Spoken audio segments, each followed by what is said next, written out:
Hi, the security and safety checks are all done. Are we good to start boarding? Yes, you can start boarding. Okay.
Hello everybody and welcome to Philbert Flies. It feels like it's been a while.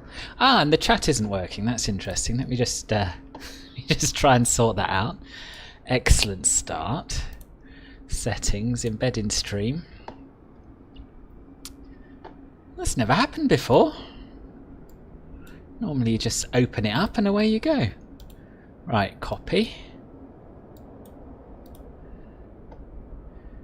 Right, let's paste that in there. Done. Now it's gone blue. Let's get rid of it and load it again. Okay, that should work. Anyway, welcome. Lovely to see so many of you here. Hello Cirrus Clouds, William, Kai, Jenny, Stephen, Aviation Nerd, Dingo, Ice Films, Tommy, and Martial and Christoph. Yes, I won't keep scrolling up, but it's lovely to have so many of you with me.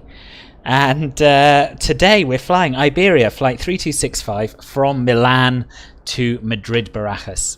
So picking up where we left off last time, and we are simulating the flight as it was flown by this very aircraft on, I can't remember what date I said now, somewhere down there in the description. Anyway, we're taking off, aiming to take off at about 7 o'clock in the morning local time and arrive into Madrid Barajas at 9:20 local time. So as usual, I've done a little bit of setting up. I've started the pre-flight events. We'll get some baggage loaded up, I think, and boarding should be underway, I believe, judging by the chat I caught as I was rushing around trying to get ready. So let's get on board and do it. These aren't AI liveries, Christoph. These are... Hello, Ice Films. These are static aircraft included with the Milan Linate scenery from JetStream Designs. Did I tell you you weren't working? No, not you. Not you. The Restream. Yeah, it's a good livery, isn't it? Hello, Fizzy. Hello, Demetris. Right. I suppose we'd better get the APU on, to be honest. Seeing as people are boarding and we'll be off before long. Got our seatbelt sign on, so let's head down to the MCDU and start setting that up. So, IBE3265. And our alternate today is going to be LEAB. And we'll use a cost index of 20. And we're cruising at flight level 370. There is no ATC on at Linate at the moment, but there was, last time I checked, ATC on at Madrid. So that's something. Let me just double check that that's still the case. Oh, okay, so we've got Eurocontrol on, but obviously they only control above flight level 245, so we may speak to them, depending on how quickly we get out of their zone. So we are departing from Milan runway 36. That is not the SID that we want though, so let's just reselect that runway. And the SID that we actually want is TOVS 5 Alpha. TOVSA, sorry, TOVSA 5 Alpha. TOVSA 5 Alpha, there we are.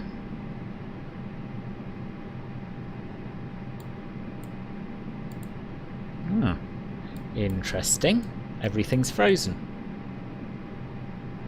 Why is everything frozen? Let's give it a minute and hope it's not going to die. Hello, Abdul. Oh, excellent. Well, I hope you enjoy it. It's just totally frozen. There is nothing happening at all with MSFS at the moment. And I don't know what that's about. I haven't done anything different to what I usually do. Okay, let's give it a little minute.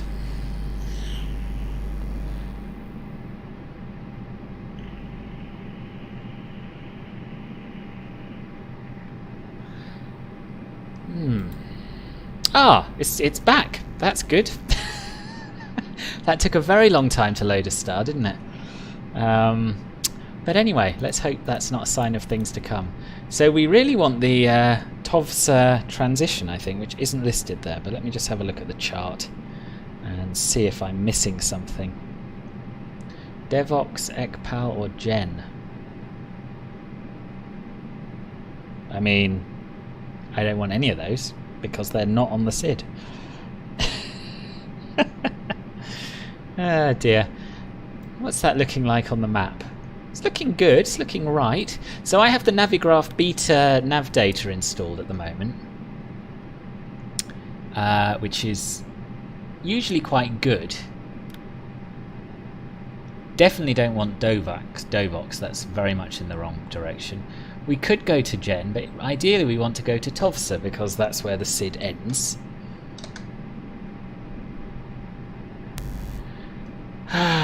Let's see. Let's see what Gen does. That's sort of more in the right direction. So that wants to take us from COD direct to Gen, which I don't want. I want to follow it down here and then turn right because that's what my flight plan says. Anyway, let's insert that and then maybe we can just delete a couple of waypoints to make it work. We certainly don't have the... Do we have the Linate waypoint? Yes, we do, but we don't want to go to it. We want to turn right before it.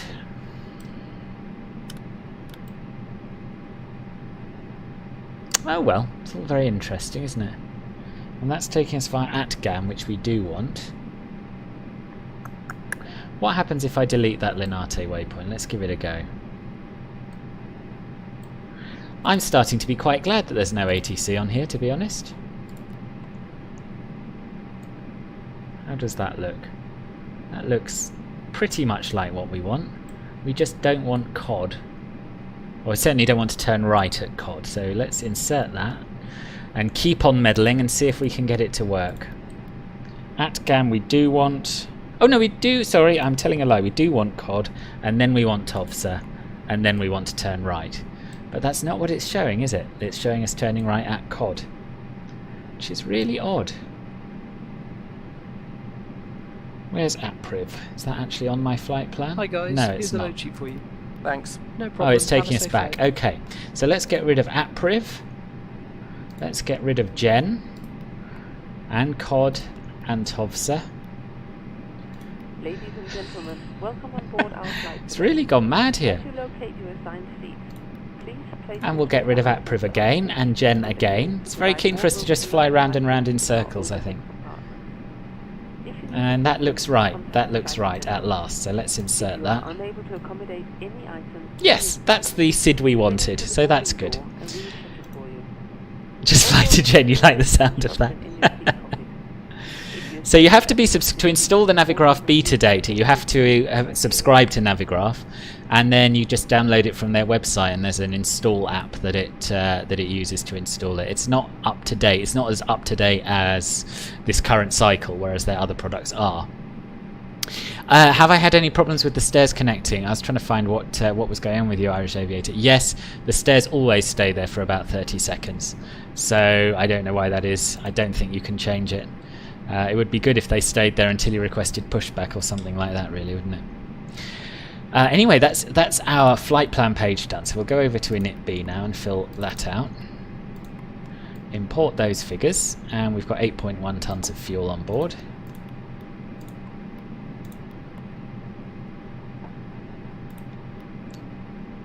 It's looking good. Go over to the performance page, and I've calculated our V-speeds beforehand. So the weather is lovely at the moment, 11 degrees, virtually no wind, no cloud. Why am I trying to put... we don't put the temperature in here, do we? I think I'm thinking of the CJ4. So we'll just put 000. No, we don't put that in either. Blimey. We don't put any weather information into the A320. We'll put our flaps and trim setting in. And they are going to be 1 and up 0.9. Our flex takeoff temp's going to be 52 degrees. And our V1 is 141. VR is 142. And V2 is 143. Transition altitude is going to be 6,000 feet. And that is our perf page done. What are my thoughts on the A340-600? I know nothing about it, Fizzy, to be honest with you. Hello, Ludwig. I'm doing very well. How are you? Oh, you're... Nice route. Nice route, Christoph. I fill my plane with fuel via the MSFS menu, and I import my flight plans the same way. I'm trying, William. I'm trying. It's been a very long day. The throttle info is calculated through wabpro.cz/A320. I've done a tutorial on how you set this all up. The route, I'll paste the route, hang on. Where have I put it?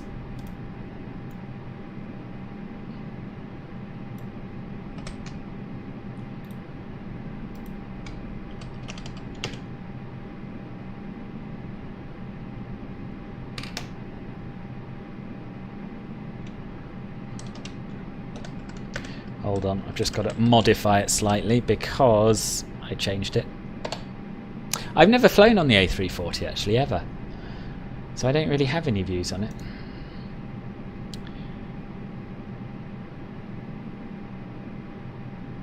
Oh yes, that's a tough approach. That is a very tough approach, Kai. Well done for not crashing into the hills, I would say. Right, onwards. Let's have a little look at the chart, see if we've got any altitude restraints. There are no at or below altitude restraints. There's no ATC, so we'll just put in our cruising flight level of 370 straight away.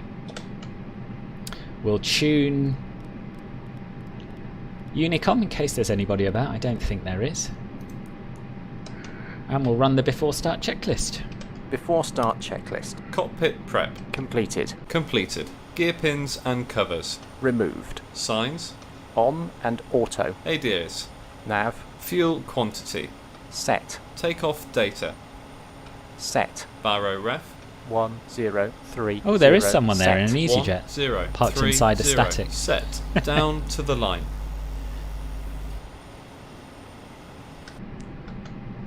We'll turn the APU bleed on now, get rid of the external power.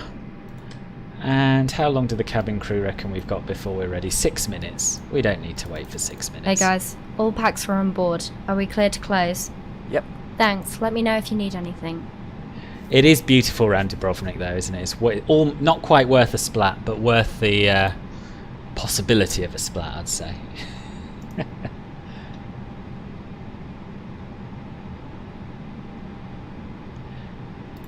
Yeah, I mean 4 engines is just, it's not the done thing these days, is it? I think it's probably had its day. Hello Caffel, welcome.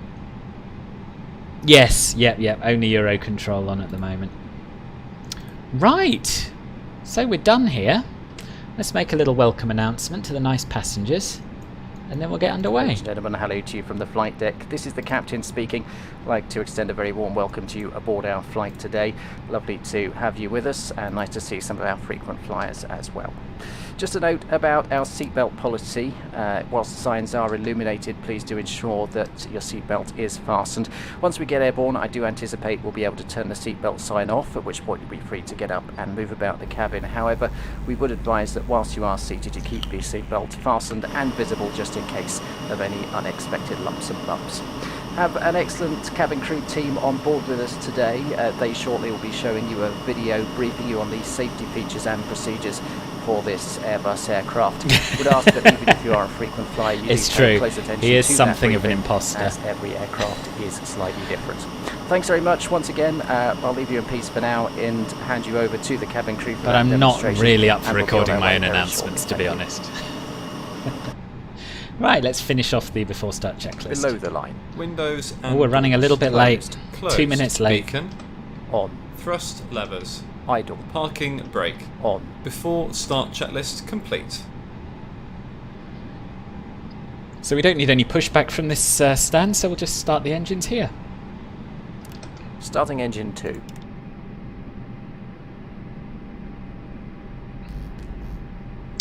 Bonsoir Jasson. How are you?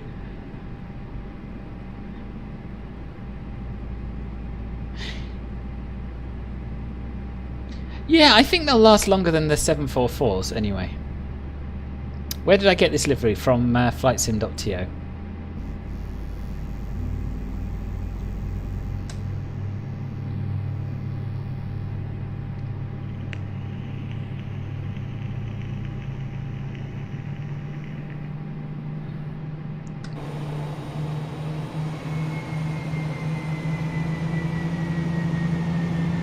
Well, someone else appears to be starting up from the sound of things.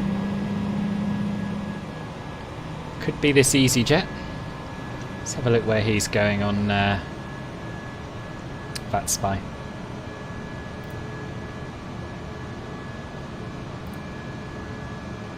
Oh, I've lost my VATSPy. Where's it gone? This always happens to me with VATSPy. Oh, I closed it. That's where it's gone.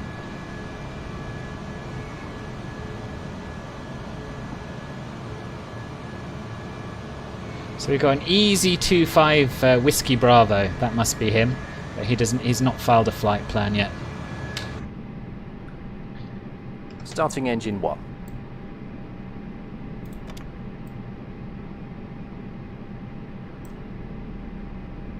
Yeah, he is, yeah.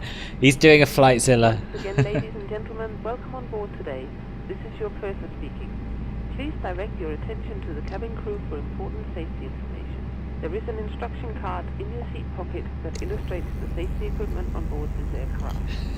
Regulations require compliance with this information as well as all crew instructions.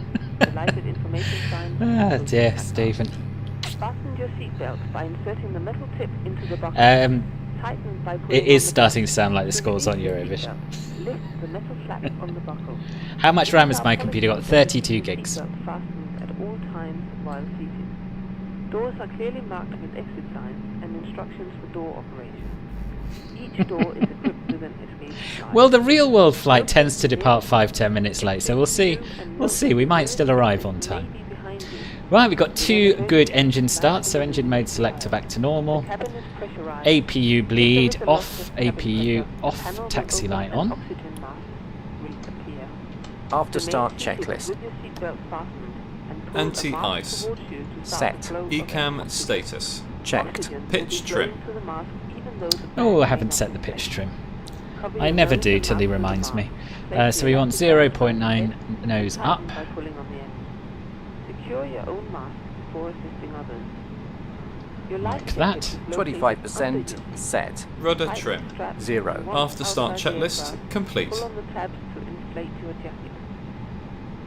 If the jacket fails to inflate, use the tube. Flight placed control near the check. neck. Your jacket is equipped with a light Full that will up. automatically illuminate in water. Full down. Neutral. This is a non-smoking flight. Full left. Smoking is not permitted in Full the cabin right. or Neutral. In the lavatory. Rudder. Cabin lights Full will left. now be turned off. Reading light Full buttons right. are located Neutral. over your head. I'm having a few joystick problems again today with my twist axis, which is not ideal, but we'll see. Just getting my excuses in early, you know, for both the takeoff and the landing.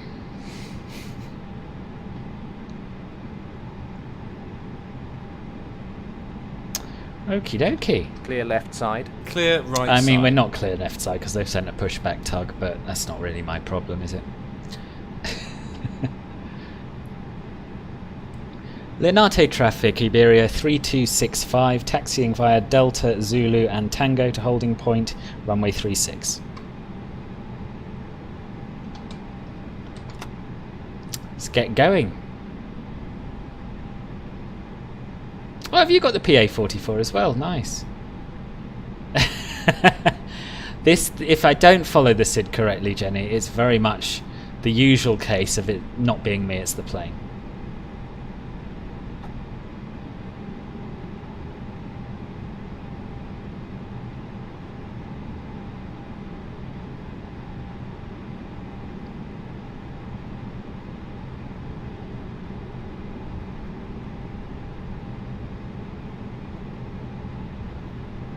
Okay, we'll set our auto brake to max. Do our takeoff config test. Once we're away from the terminal, we'll turn on our weather radar and predictive wind shear warning.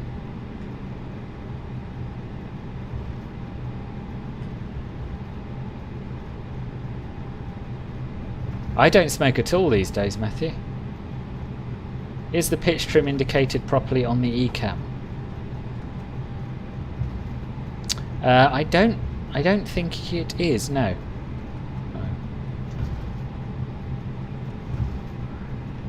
Inaugurating the flying filbert. What, today? Sometimes, Broken Archer, yeah, not always. Happens less than it used to, but it does still happen.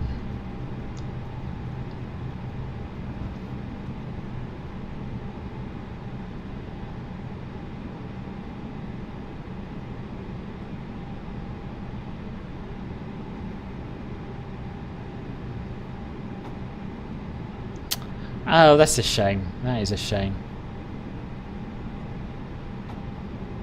Oh, Gotham News. Well, I'm glad you made it. Have you turned on the notification bell?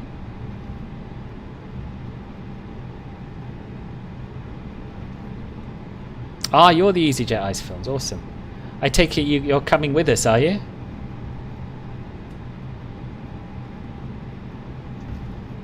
What do you need a livery for, Stephen?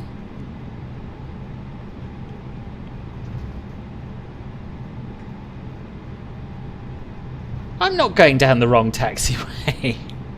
What do you mean? This is definitely right. We're taking off runway 36. This is the only taxiway that goes to runway 36.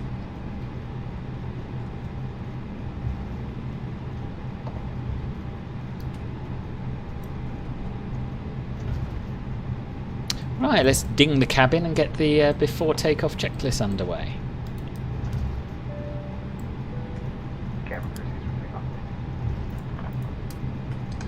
Brake check. Pressure 0. Before takeoff checklist. Flight controls. Checked. Checked. Flight instruments. Checked. Checked. Briefing. Confirmed. Flat setting. Config 1 plus F. Config 1 plus F. V1, VR, V2, flex temp. V1, 1, 4, 1, VR, 1, 4, 2, V2, 1, 4, 3. V1, 1, 4. Oh yeah, it VR, is. It is 1, enunciated 4, correctly. 2, V2, 1, 4, 3, ATC. Set. ECAM memo. Takeoff no Oh, you couldn't hear me on the, Down to the line. Unicom? Oh, I'd better look into that before we go. Let me check my vPilot settings. Ah, that would be why. For some reason, it sometimes just doesn't pick up my microphone and just decides that it's fine to leave that field blank.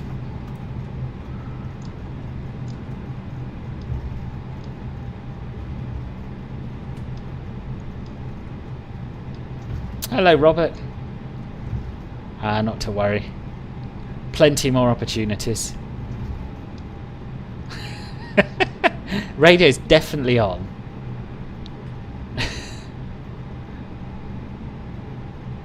See if you can hear me when I announce my takeoff ice films. I think I've fixed it.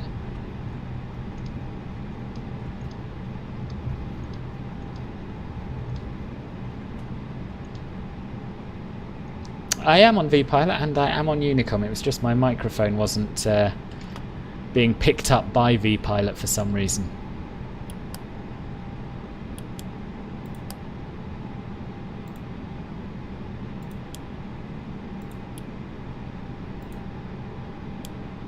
Below the line. Cabin crew, be seated for takeoff. Takeoff runway. Confirmed. Confirmed. Cabin crew. Oh, you're right. You are right. It's not even right and it's in the standby. Thank you. Advised. Engine mode selector. Normal. Packs. On. Before takeoff checklist complete. Right, let's try that. Let's try. Now I have my microphone set and the right frequency in the right field. We should be alright. Linate traffic, Iberia 3265, line up and take off runway 36, departure to the south. Yep, gotcha now. Thank you.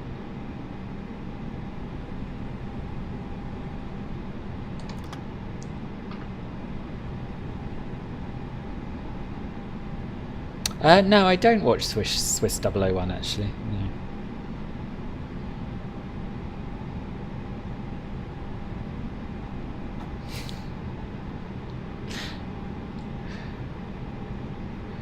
I mean, I was told I'd be bumped down to Ryanair, but here I am flying flying for Spain's flag carrier. So, you know, I'm untouchable, me. Hello, Matt. How are you? Okay, let's do this. Ready? Ready. Take off.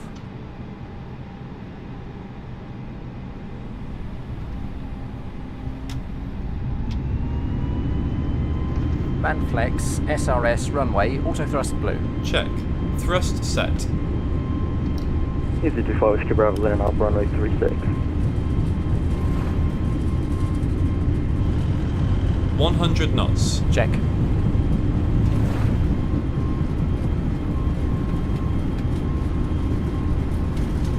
V1. Rotate. Positive climb. Gear up. Gear up. We'll follow the star as it's on our ND as opposed to what the chart says, I think. Autopilot 1. AP1. Check.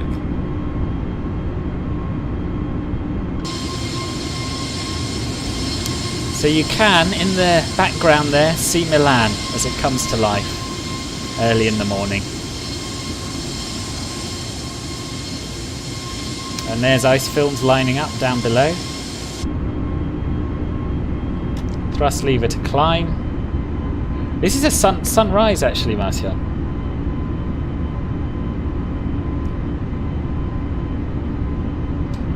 But it is beautiful. This is why so there are various flights, but this is the one that I thought would have the most spectacular beginning.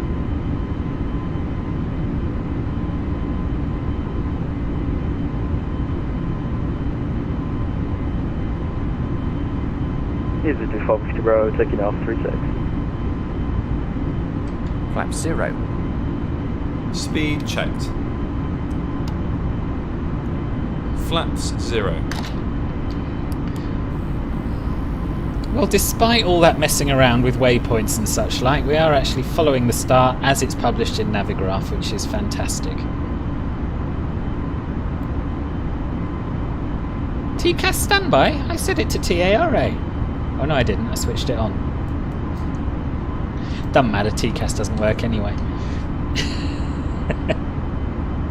After takeoff, climb checklist. Landing gear. Up. Flaps. Retracted. Packs. On. Down to the line.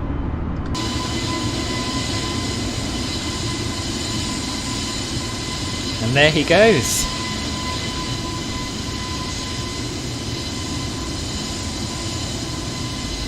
Sim is stunning, isn't it? Yeah, it really is. No, I very rarely fly in real time. I sometimes do in the CJ4, but what I tend to do is find a real world flight that I want to simulate and just fly at the time it flew.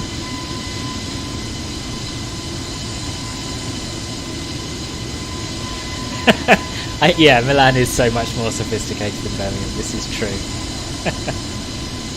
You got the snow-capped Alps in the distance there. In fact, not so distant on this side.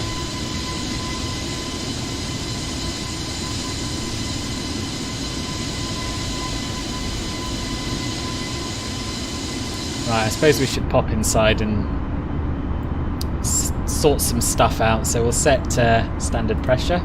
Set standard. Standard. Cross-checked. Passing Turn off flight our level landing lights. 10, And 4. seatbelt sight. We can turn off the dome light now we're safely airborne.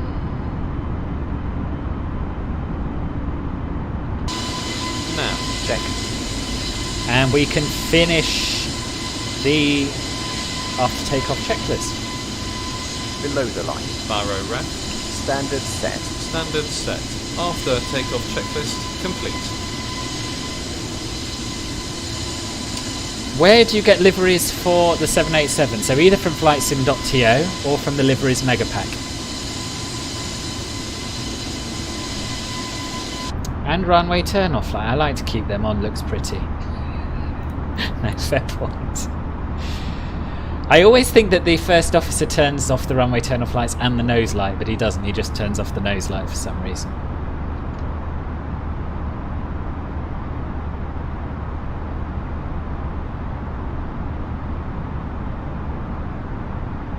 Where are you flying, Odingo? I think you did say earlier, but I've forgotten.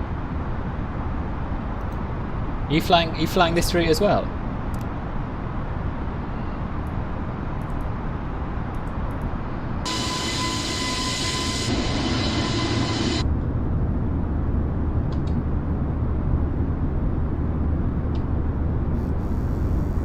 Hello, Senior Squad Leader. I haven't seen you for a while.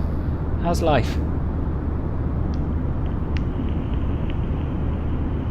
Ah, same as me on Volanta. Awesome. I shall have to have a look.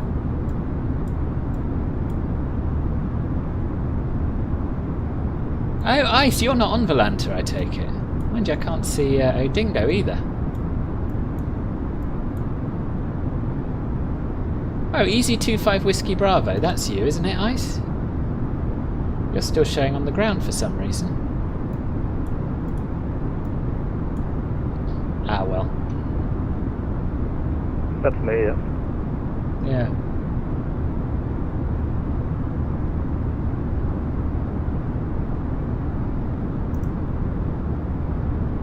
Yeah, it's a great time to fly, isn't it? Yeah, you can absolutely have a look at the route on Navigraph.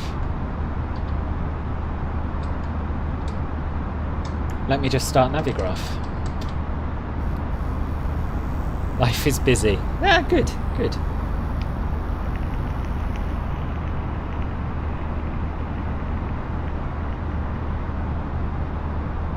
Well, I propose you give your family the phone, kick them out of the room and stick it on the telly, Demetrius.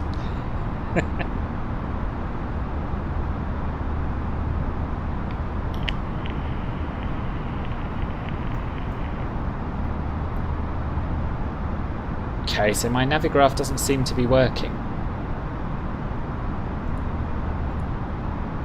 It's just not loading the map for some reason. What's the rip? Oh.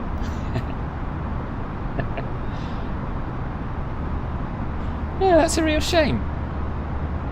For some reason, I can load Navigraph, but all it's got is my route without actually showing the map underneath it.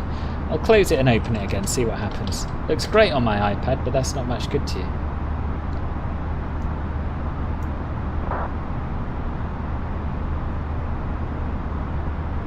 Blimey, I've just got a message on Unicom directed at KJFK traffic. Some good reception across the world today. No, I'm afraid I won't be able to show you on Navigraph. I'll show you in Volanta.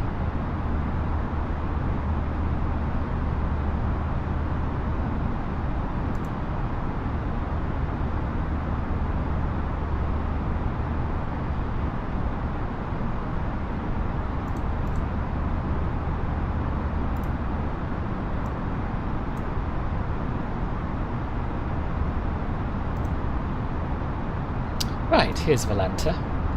And our route, for those of you not familiar with it, is the pink one. So, took off from Linate. It's not showing us our departure because I imported it before changing it.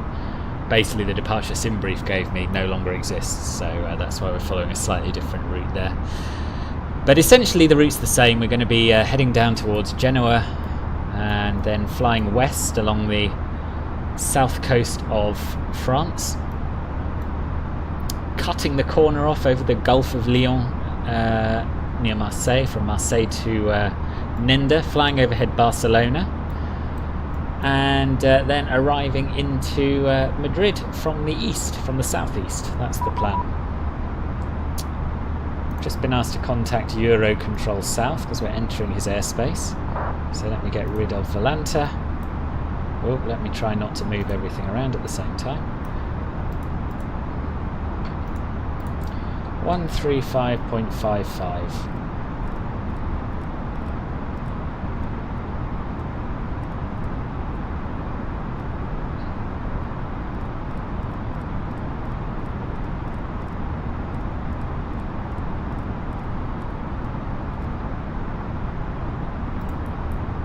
Premier Oscar, no problem. Contact Eurocontrol. Question. Contact Eurocontrol East 135.3, bye-bye. 135.3, sorry about that. Skyhawk 1 Romeo off. No problem. Eurocontrol, good evening. Iberia 3265, climbing through flight level 265 for flight level 370, inbound Bordy. Iberia 3265, Eurocontrol South, good evening. Squawk 0517. South, good afternoon, Seabird 401 with you. Seabird 401, hello, standby. Iberia 3265, go ahead. Squawk 0517, was that Iberia 3265? Yes, sir. Or just squawking 0517 now, Iberia 3265.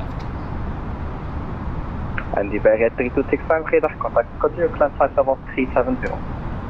Continue climb flight level 370, Iberia 3265, thank you. Speedbird 401, Eurocontrol South, Zurich.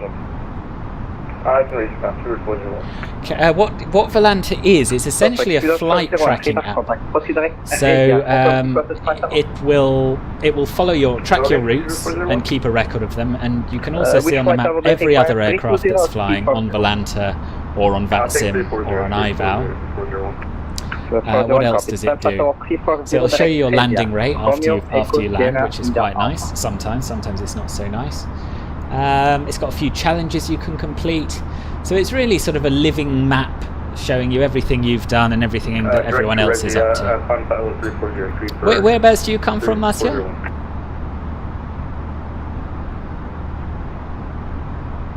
Radio, good evening.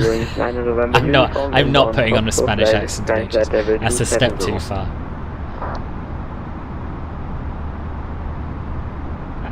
Last station calling Where were you coming from, Jason? Was it a good landing? November. Hi, Salom.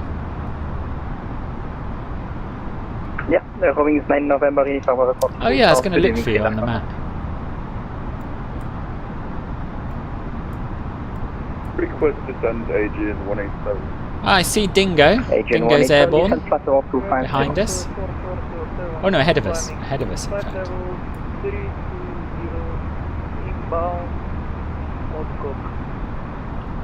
Run by AGN 187, descent flight level 250. I see you're now showing up on the map. Flight level 250. Don't know why you were on the ground for a while, but I'm showing you there. Where is the green Kai? Can't see you. F447 radar contact. New climb flight level 320. We request that you keep the eyes clear. Look at the Riga area. Okay. I did look at the Riga area, but I didn't spot you. But to be honest, I sort of know roughly where Riga is, but I didn't go as far as actually finding it.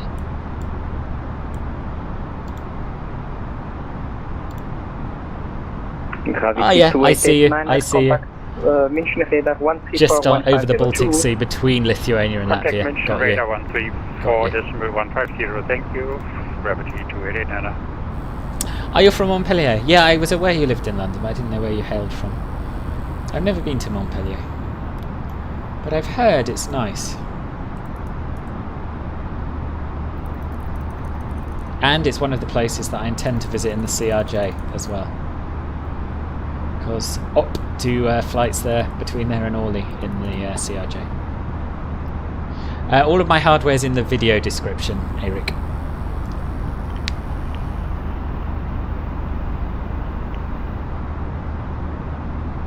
2 Iberia flights with the same itinerary? Oh, are you talking about me and Dingo?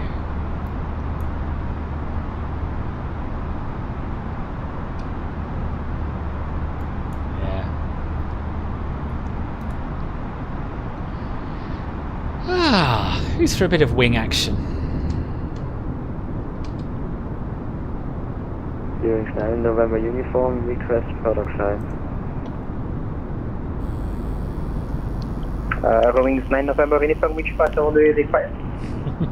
Do you know, I've got some leftover Spanish omelette in the fridge, Dingo. But I've already eaten, so I'm going to save 9 it. November uniform, climb flight level 350. Unfortunately, I don't have use tag because the mission hasn't released yet, so climb flight level 350. Very nearly, Christopher. Just another hour and a half or so to go. Climb flight level 350. How are you? 9 November uniform.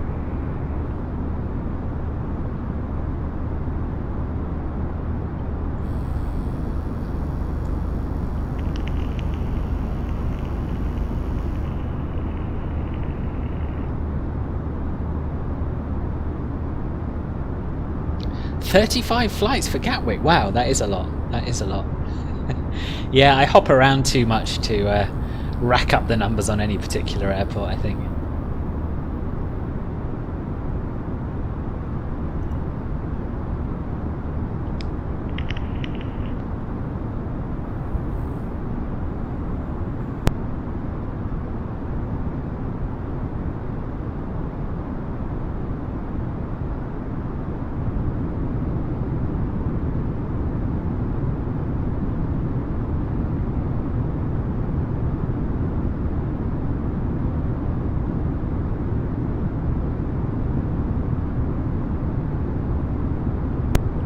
Funny you should ask, Christopher. I opened it just before starting. So yes, but it's only for flight crew, I'm afraid.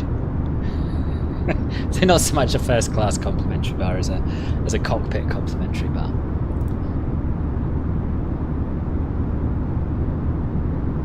Did it have olives in it? No.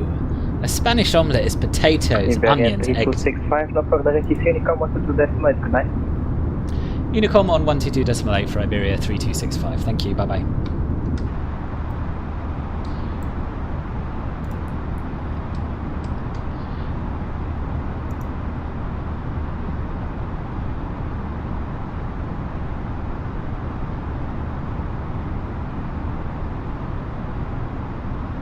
Oh, nice, nice. I haven't flown a helicopter in a flight sim for ages. There is. I've got the Montpellier scenery add-on. It's not bad. It's not as nice as Toulon-Hier. That is my favourite recent French scenery add-on purchase. But it is. Yeah, it's not bad. I'm gonna fly there from. Definitely gonna fly there from Orly when the CJ4's out. I don't know. Depending on when it's out, I may fly there from Gatwick by EasyJet before then. First flight I'll be doing in the CRJ. I think I've been calling it the CJ4. I always do that. My first flight in the CRJ is likely to be the tutorial flight, I think, which is from Paderborn to Munich. But I'm not sure. If it's not that, it'll be one of the air hop ones.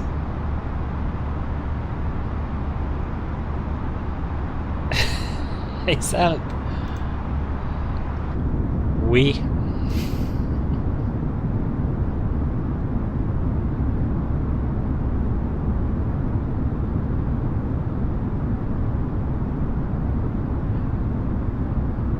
Yeah, I know what you mean, Kunji Winji.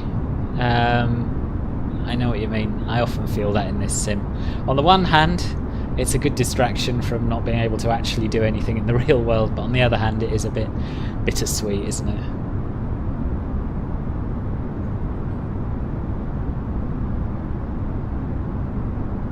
The next airport that I'm going to review, I don't know, FCAM. I might take a little break from the airport reviews, to be honest. There have been no major releases that I think people are desperate to hear about. So yeah, I'm gonna say I'm not gonna do any for a little while. Aerosoft's new Caribbean scenery looks quite interesting, and I might do that at some point, but not for a little while. I know there are very few 700s flying, certainly in Europe, which is a bit of a shame. I sort of wish they were bringing out the 900 and 1000 first. But I think I can justify to myself flying the routes of the larger CRJs in the 700 for now, to be honest. Someone disliked this video before I'd even started at Aviation Nerd. I don't know, it's a bit of a mystery. But doesn't really matter.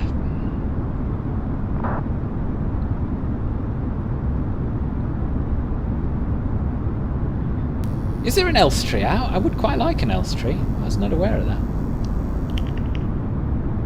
Oh wow, yeah, I'm jealous of your parents as well, Caffel.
Oh, sorry, I was on mute. I've said some stuff. I was moaning about the lack of ATC. Will I be reviewing fences and rock facing? I might. And yeah, I think I was on mute when I said this. Yes, I know it's small. I probably wouldn't review it. Although I have got a few VFR airfields that I've been meaning to review. But I'm excited about the Archer coming out, and so I'll probably do some more VFR flying when that's about. How do you donate? Oh, you go. I'll type the link. You go to streamlabs.com/filbertflies. That's the best way to donate. And thank you in advance. Do I know the difference between the CRJ models that are coming out? So you've got the 700 and the 550. As I understand it, the 550 has the same body as the 700, but it's had a sort of interior refresh and possibly has fewer seats, I think. Don't quote me on that. And then the add-on package with the 900 and 1000, those are the larger models.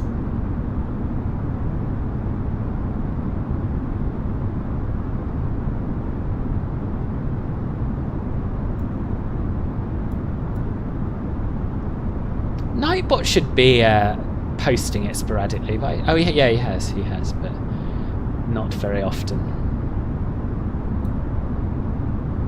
The wing view right now is from a Swede's perspective, yeah.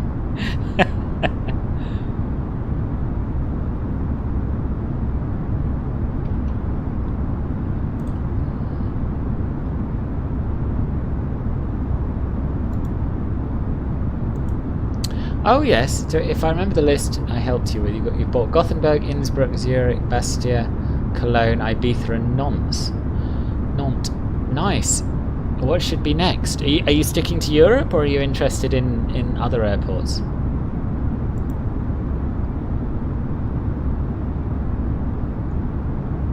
Oh, Copenhagen. Copenhagen should definitely be next. Yeah, that's clear. It took me a while to ponder, but you should buy Copenhagen next.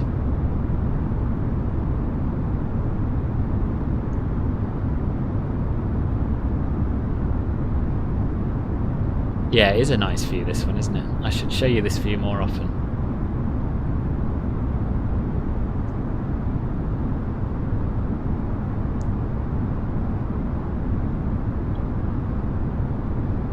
Yeah, I'd say Copenhagen or Trondheim. Trondheim's possibly slightly higher quality than Copenhagen, but there are so few routes from it that yeah, I'd still say Copenhagen.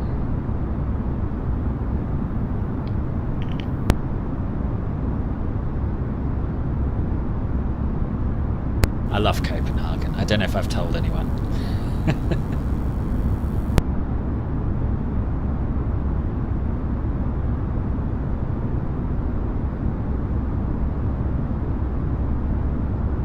Guess that's quite enough of that, thank you, Kath.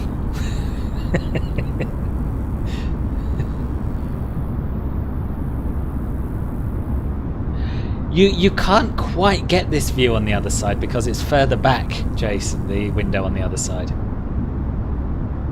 But you can have something similar. We'll have a look in a minute. In fact, let's pop out for a minute and see what the... Oh, hello, didn't mean to do that. You know, sometimes I'm not sure if I'm controlling the drone or if I'm controlling the aircraft. Now I'm controlling the drone. Yeah, the other side's not as exciting at the moment.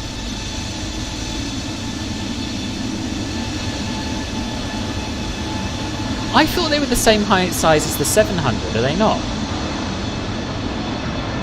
Oh, sorry, Kai. What's it doing? Can you not hear me? Sorry, Jenny.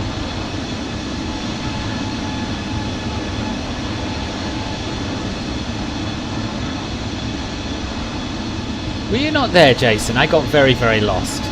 I got very, very lost. And I got into... Well, I wouldn't say trouble. I didn't get into trouble in the sense that, you know, I got into trouble at Gatwick, but ATC had to tell me I'd gone the wrong way.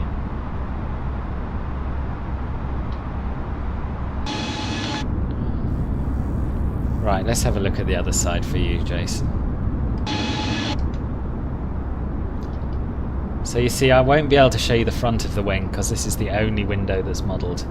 But but I can get you sort of nose pressed against the glass, hopefully. How's that? Will that do you?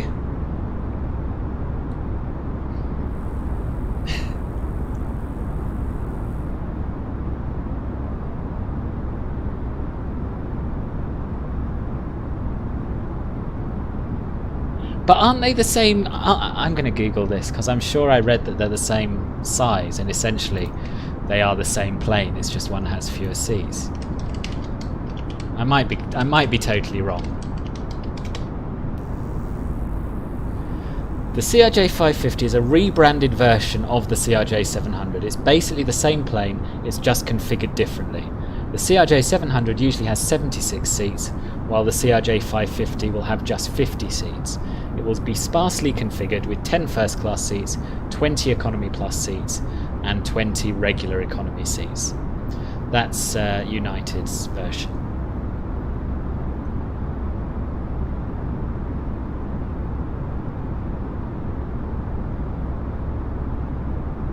Yeah, so they are the same plane but with different interiors.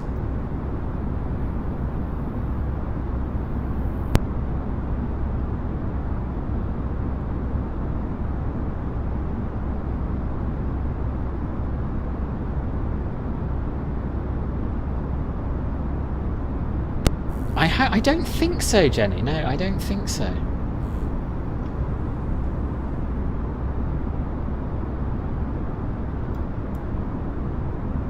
Let's have a look.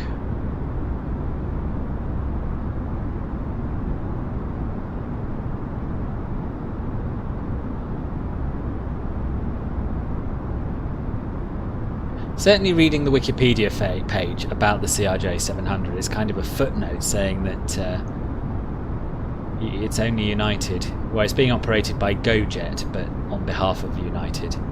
There's no mention of any other airlines operating it.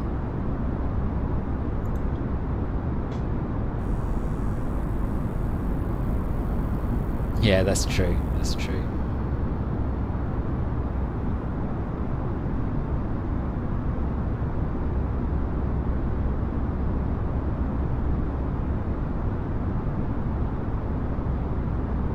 Does anyone want to hear about Club Filbert? I don't know if I've ever mentioned Club Filbert to you before. I probably have to those of you who are members, but the rest of you I think I might just not have told you. So I'll tell you a little bit about it. It's sort of an optional extra to improve your life, really. It's a membership program, a YouTube membership program. 2 tiers, Club Filbert Bronze, Club Filbert Silver. And for £1.99 a month or £5.99 a month, or equivalent in your local currency, you get access to custom avatars, as you see in the chat some people have next to them. You get custom emojis, as you will have seen Caffel using plentifully. You get access to the Club Filbert Lounge on the Discord server, which is 2 exclusive channels just for Club Filbert members, 1 voice, 1 text. And if you go the whole hog and join Club Filbert Silver, not only will I love you at least 50% more than anyone else in my life, but you'll also get a monthly private members only live stream. And if you want to join, if you want to know more, you can click the join button below the video. And there we have it. It might well just be a model for United. I don't know. What do you mean watch it, he cheats? What do I do? Oh, I see. Oh, yeah, the picture. Thank you for the demonstration, Caffel. Is that La Côte d'Azur? It is. It is. So we are just north of Toulon, and we are, yeah, we're going to be coasting out just south of Marseille. I didn't initially. I do now, Stephen, but I want you to reassure people that I won't cheat them if they join Club Filbert.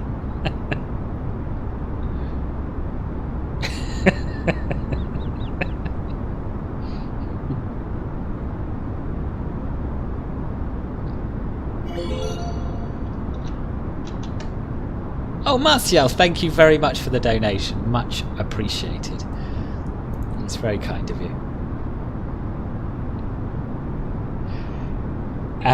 But don't forget, Jenny, I should say I also love So I love Club Filbert Bronze members 50% more than non-members, and then I love Club Filbert Silver members 50% more than Club Filbert Bronze members. So, you know, the difference between Bronze and Silver is less than the difference between nothing and Silver, put it that way.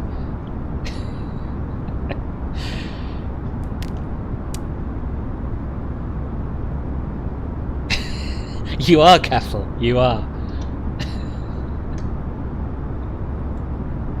And the other option to support the channel, if you don't want the love and all the rest of what comes with Club Filbert, is you can do what Martial has just done and make a one-off donation via streamlabs.com/filbertflies. And that is all I will say about money for the rest of the flight.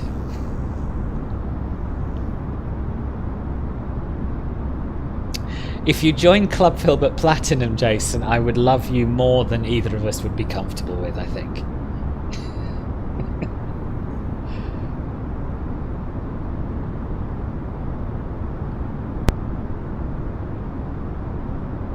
Is my mic working properly now? Someone earlier was saying it was not. I take it you're hearing me. But yeah, let me know if there's a problem with it.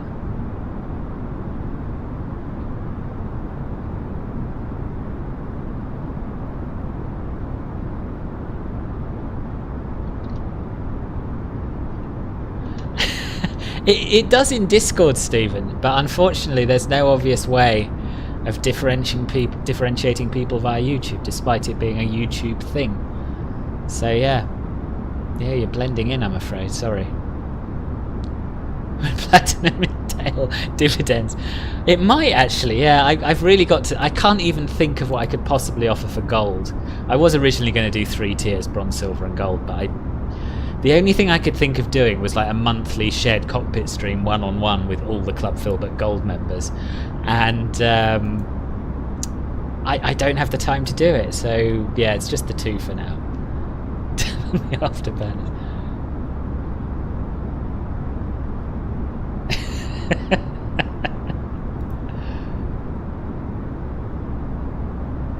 Oh yeah, there's a click when I mute the mic, it's true. That's because I have a cheap mic with a cheap mute button. Can I just explain what is the club, the Filbert Club? Yeah. So it's a monthly membership program. So YouTube will take a small amount of money out of your account each month or off your card, and they give me 70% of that money, and you get perks in return. That's what Club Filbert is, and then bronze and silver are the 2 tiers.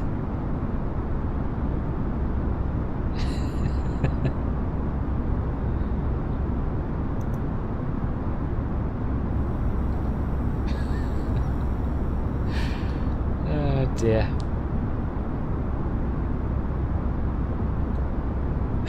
All right, thanks, Cappel. I won't rush. For more details, just click the join button below. That's it. That's all I've got to say on the matter.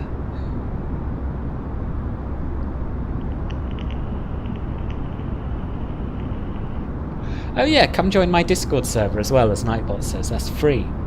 It's a lot of fun. And, of course, if you haven't already, click the subscribe button so you and the notification bell to make sure you're the first to hear about what's going on my YouTube channel. So tomorrow, I want to fly from Madrid to the airport that I reviewed today, whose name I've suddenly totally forgotten. A Coruña. I want to fly from Madrid to A Coruña and back, so it'll be a 2-leg stream. But I'm torn between doing it at 1 o'clock in the afternoon and 7:30 PM again, which would suit you a lot better.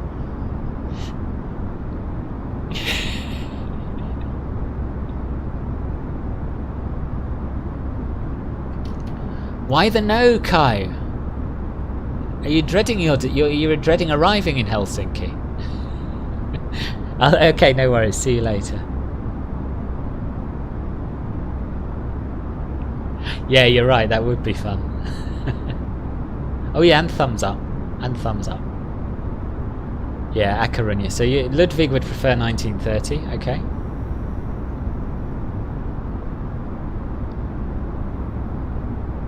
Yeah, I always get lots of days off because I work 12-hour shifts, so I have more days off than days on. I finished my nights this morning, and I'm off now until Tuesday day. Christopher, you'd prefer 1400. Okay. LJ Vlogs would prefer 7:30. So it's 2 for the evening, 1 for the afternoon so far. Anyone? Any other preferences? Oh, Martial, you'd prefer evening. Jenny, you're working tomorrow, so I'll have to catch the replay. Okay. No worries.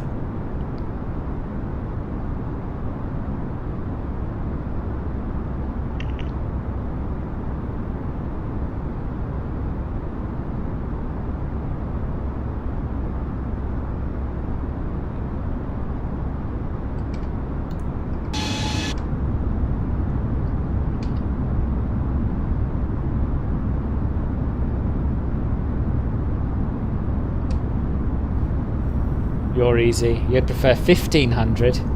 So the options are 1 PM or 7:30 PM.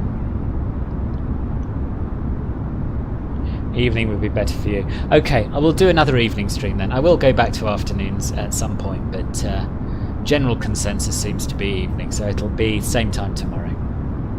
No, I don't work in the airline industry. No. Yeah, I guess also the people who are watching this evening's stream are more likely to prefer evenings.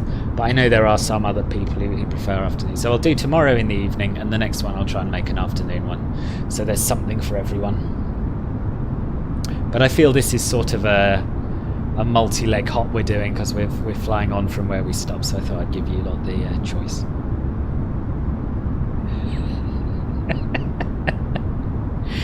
Do you know, Christopher, my mind's gone blank. I honestly can't remember. Some sort of cult, it sounds like.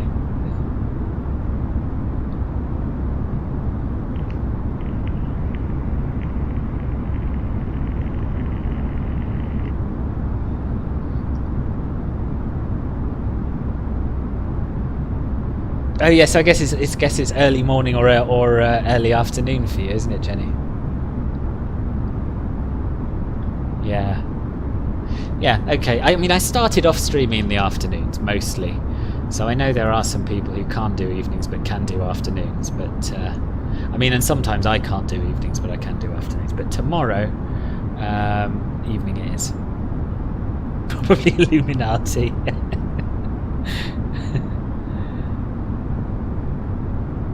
I'll keep doing a mixture, Demetrius, don't worry. What is the APU? The APU is the auxiliary power unit. So it's a small jet engine in the tail of the aircraft that you start up just from battery power, and it supplies electricity. So it's got a generator attached to it which supplies electricity to the aircraft, and also bleed air to condition the cabin and start the engines. You can't help your time zone, Jenny.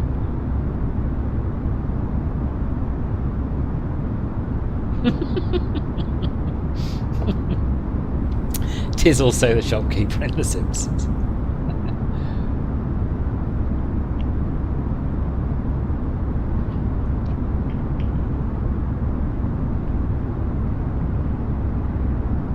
Yeah, okay. Well, the consensus was the evening. I've got nothing else on this Friday, so yeah, let's do an evening stream. And then next time I'll do an afternoon one.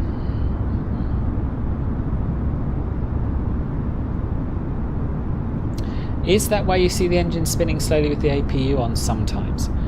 I don't think it is, because I think that the bleed air only gets sent to the engines when you start them.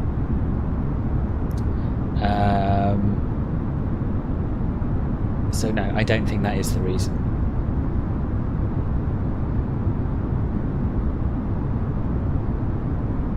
But I have to admit, I have no idea what the reason is. Oh, I didn't know that. Didn't know helicopters had APUs.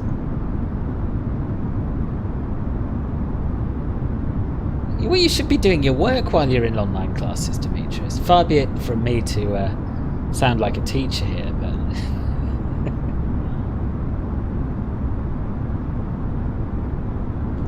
I didn't know you were flying, Jason. Where are you coming from? Oh, hello, Lutardo. I'm alright. How are you?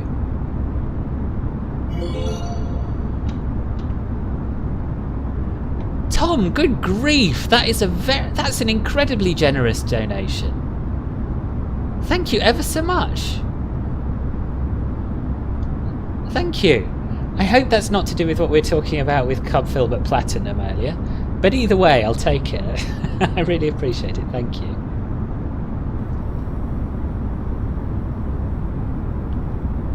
Hello, Matthew. How are you?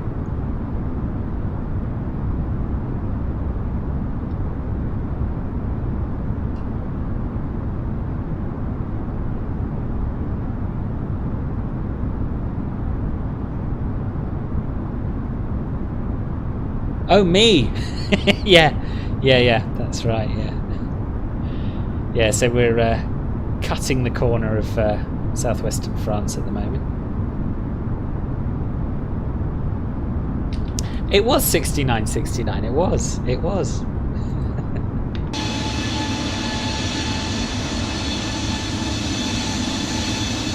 I can't get over that. That's so kind of you. Thank you very much indeed.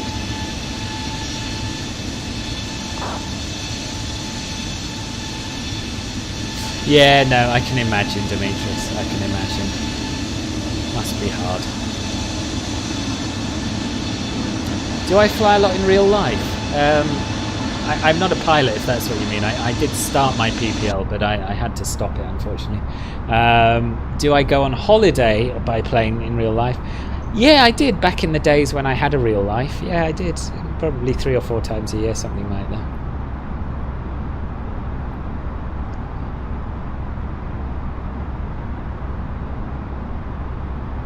Yeah, it is, Ludwig. I know, it's scary how immersed in it you can get, isn't it? Oh, nice, Fizzy. What aircraft did you fly?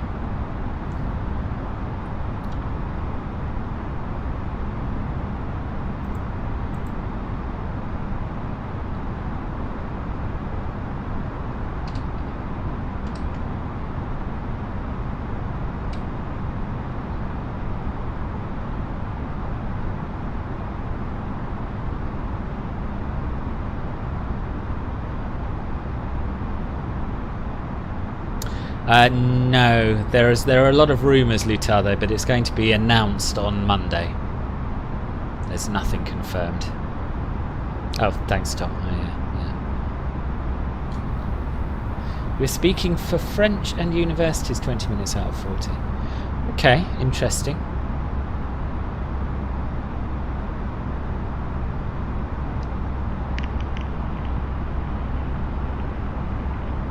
Emirates A350, remind me which sim that was in, Fizzy.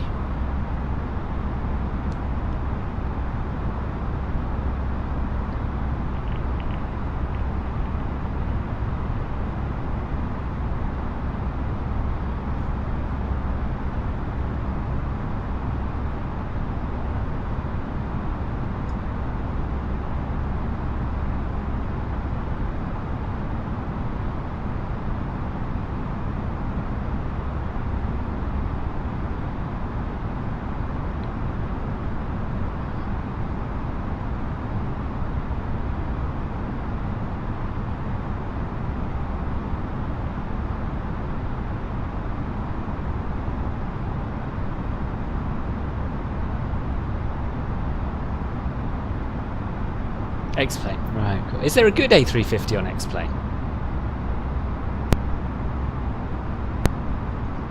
Yeah, it's already there, smooth flying. That's something I forgot to do, actually. I forgot to turn on the fly pad. Am I streaming next Tuesday? No, I'm working next Tuesday, unfortunately. A pigeon just flew past the window. Not in the sim, surely. So this is how you use the top of descent calculator. So it gets your speed automatically. We're flying at 37,000 feet. And do you know what? Let's have a look at a real example. I'll just get my star chart up on the iPad and see what the altitude constraints look like. So we want to be, say, at flight level 150.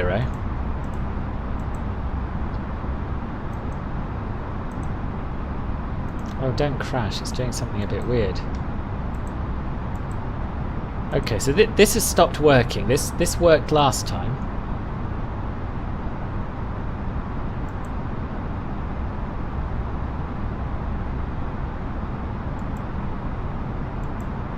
Oh, it's all changed. Ah, there we are. It will let me put it in now. So we want to be at flight level 150, so 15,000 feet. By the Barahona VOR. But I've done something wrong here.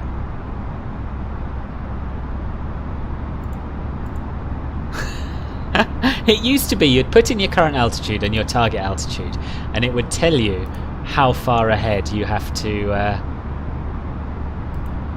descend. I'll have to look into this more. I'll have to look into it more.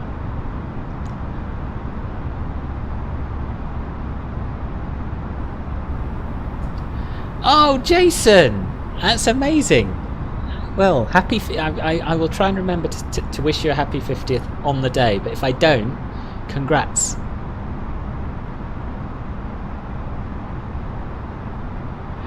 Can the flypad be popped out? I don't think so, no. There can't be a pigeon at 37,000 feet. I don't know what you people are seeing. It can't be a pigeon. Why don't I fly Boeings? Because the only two in the sim are the 787 and the 747, and they're both a bit rubbish. Thank you, Jared. Yeah, Senent designed this for me.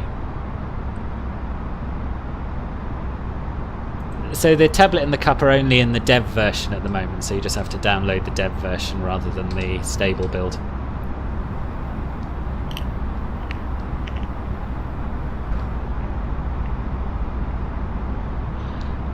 I don't know what I don't understand. I don't understand.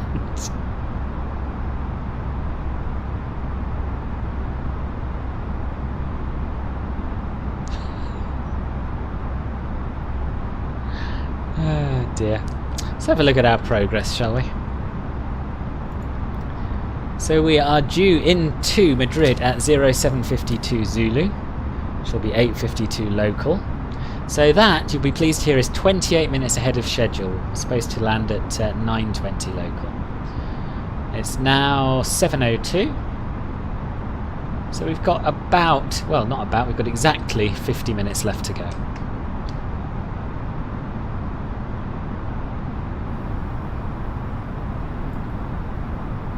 When do you have to set the QNH to standard? Either when you're passing through the transition level, which will be given to you by ATC, or when you are cleared to an altitude below the transition level. It depends on the airline.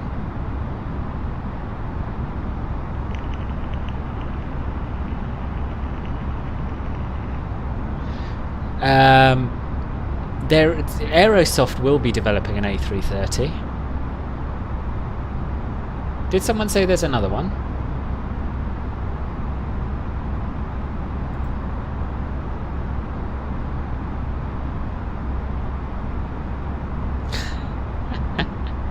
Yeah, so Aerosoft are bringing their A320 across.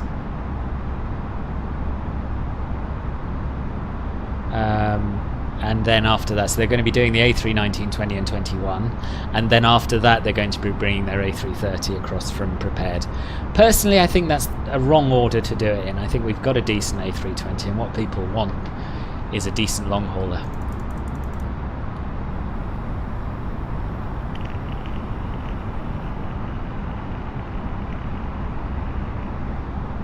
Oh yes, yeah, the MD-11's on its way. So are two A220s, I believe, which I'm quite excited about. There's a lot coming. There's a lot coming. There just isn't a lot here yet. That's worrying.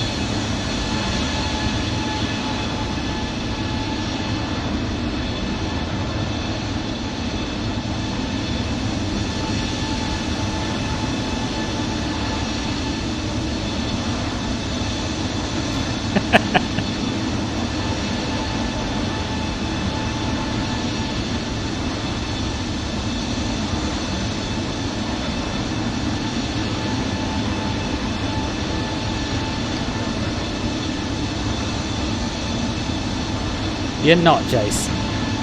You're not. You're in the prime of your life.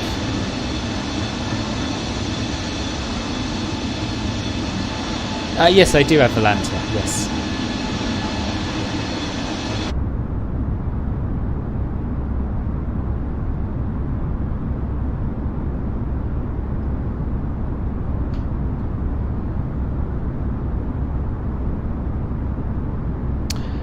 So we're approaching the coast of Spain now, near a town called Palafrugell.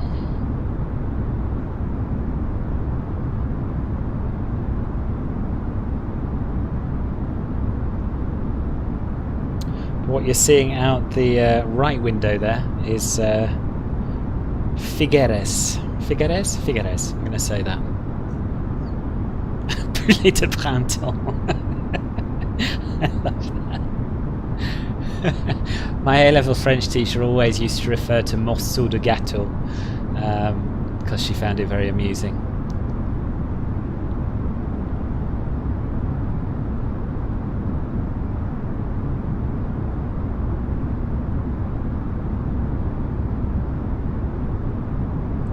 That's a bit rude, Salon. Come on. 50 isn't old in this day and age.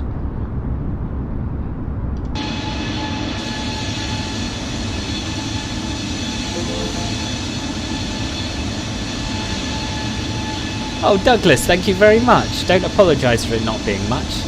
Everyone has different means, and I appreciate you giving me anything. Thank you.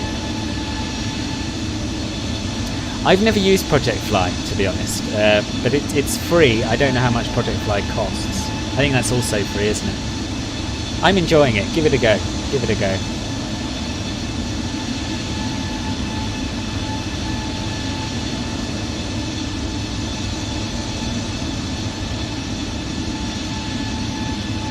We should probably have a look at this wing flex from inside, really, shouldn't we?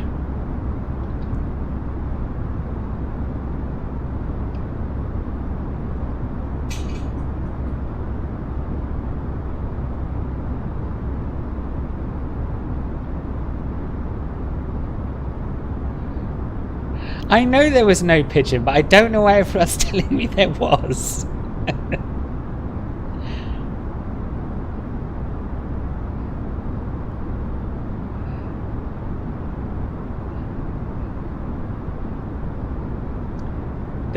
I bet you must have heard it, Marcel. There's an English phrase, he's no spring chicken, meaning he's not that young anymore.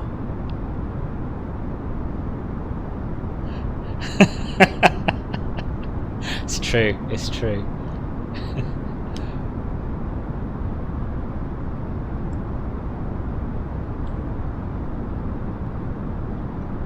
I'm just going to disappear for a couple of minutes, I won't be long.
Tom, you've done it again. I turned my back for 5 minutes. I've made another 70 quid. That's incredibly generous. Are you sure you can afford this kind of money? I don't know what to say. Thank you, I guess. Thank you very much indeed.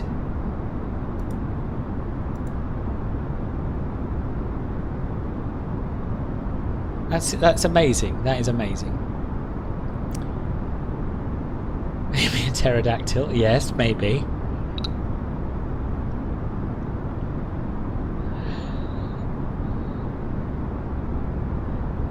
Happy landing, Jenny. Good luck. Martial, it's Filbert, not Gilbert. I'm here now. My mind has been blown by that. Tell you what, I'm going to start flying more often. I'll be able to retire at this rate.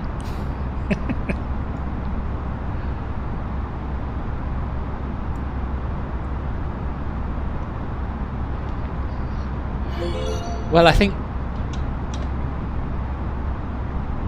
Tom, what are you doing? What are you doing? This is incredible. This is incredible. Thank you. Nothing else to say, is there, really? It's amazing. Thank you very much. It's all right, Martial. I know you know my name, really. Tell you what, I better butter my landing after all these donations. Now let's try and get to grips with this calculator. So I want to get from 37,000 feet to 15,000 feet, and I want to know when I start my descent to do that. But it keeps changing. Perhaps right, I put the angle there, so I want a 3-degree descent. There we are, now it's working. So it's giving us 69 nautical miles. Which is right. Good, so we worked that out. Yeah, I should add voices, I should. Text-to-speech type thing, yeah, I should do that. I honestly don't know how to do it, but I'll look into it.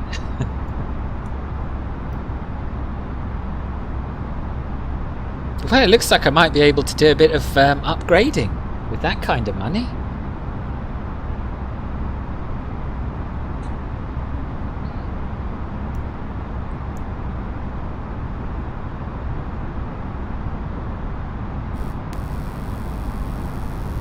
Did he really? My goodness. 500 euros in 30 seconds. Yeah, that's crazy. Well, I have said, LJ Vlogs, that when I get either to 1 million subscribers or I make £1 million in donations, then I will reveal my face. And I've got a webcam now for video conferencing, so that is my target. I should put it at the top of the screen, really.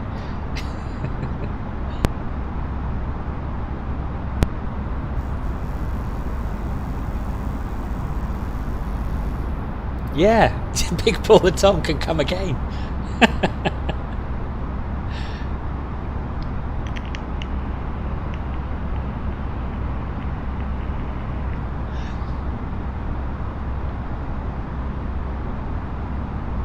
Yeah. Yeah, right.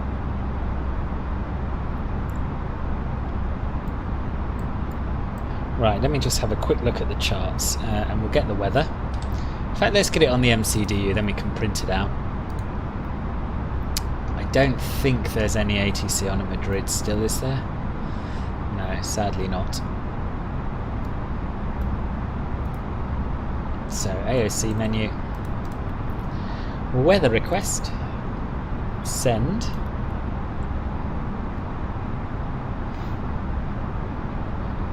Well, if I get £1 million, Christopher, I'm not... I mean, the illusion no longer concerns me.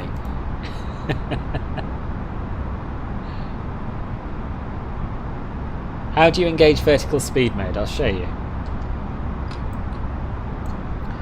So your vertical speed knob is here.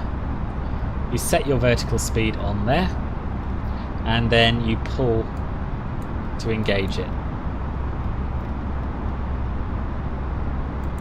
Should pull to engage it anyway. You probably, yeah, so you have to be, that's what I missed, you have to be in selected altitude mode, I think. Set the altitude you want, so say we want to go down to 4,000. Then set your vertical speed, and then engage it. No, it's not working, is it? Why is that not working? Pretty sure you should just pull the knob and it should do it.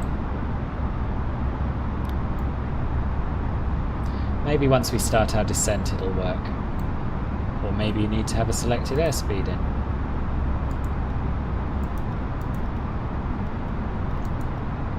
Or maybe none of the selected modes are working. Let's try that. So we're slowing to 0.77 Mach.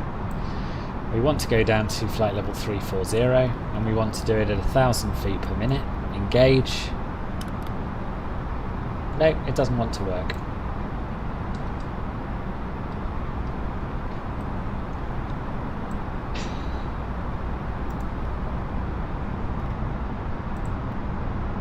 I mean, I tell them anything's possible now. Anything's possible now. All that matters, yeah. Or maybe a new graphics card. That's what I want, I think. You haven't seen my face, Salom. I've never shown my face on a stream. Can I give all of my members shoutouts when I reach 1 million subscribers? Yes, yes I can. That is the least I can do.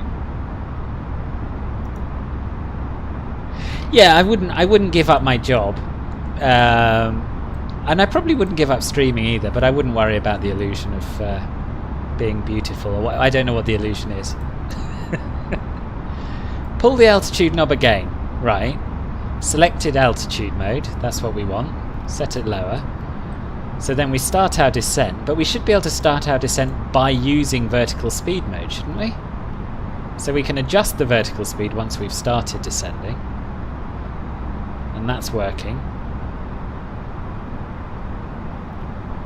I'm sure in the FS labs I would just pull it and it would do it. But I might be misremembering.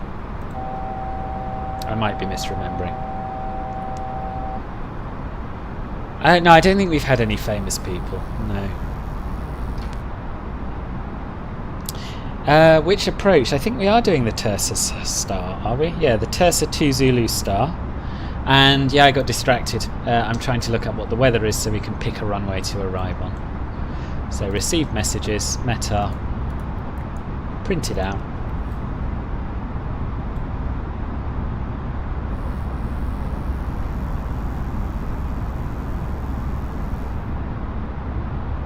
I don't tend to keep it in managed altitude mode because it doesn't follow altitude constraints properly. And it doesn't have the right altitude constraints, so I normally use selected altitude during the descent. So winds are 340 at 3 knots. So that would imply a northerly approach. Just get my charts up.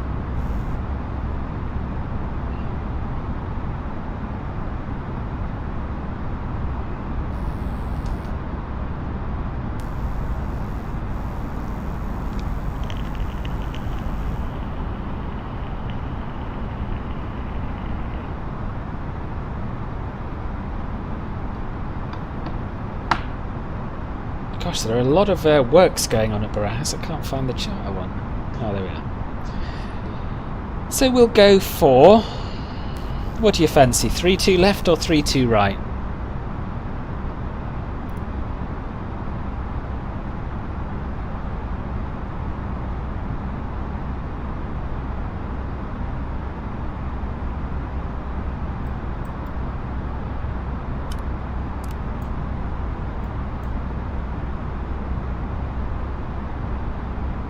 Runway 18, why do you say that, Odingo?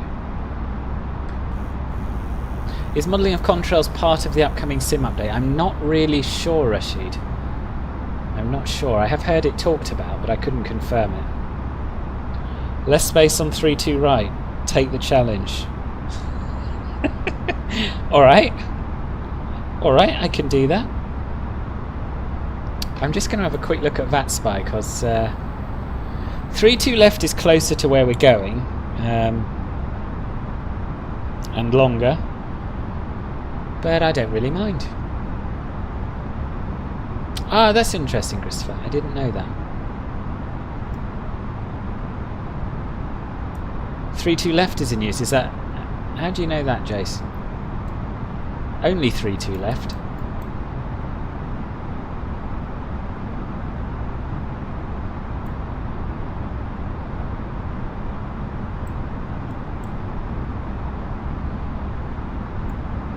Trying to have a look at what other people are doing on VATSPI, but there aren't any landings going on at the moment.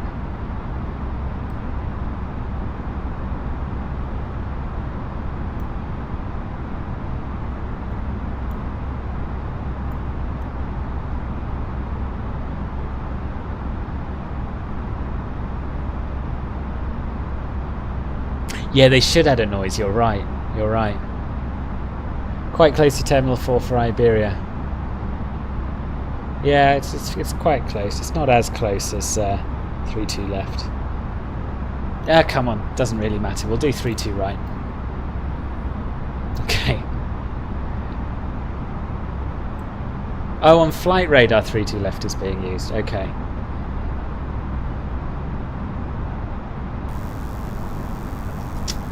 Well, I don't mind. There's a lot of calls for 3-2 right. And, you know, in the pre-COVID times, they definitely have been using both of them. So, we'll do 3-2 right.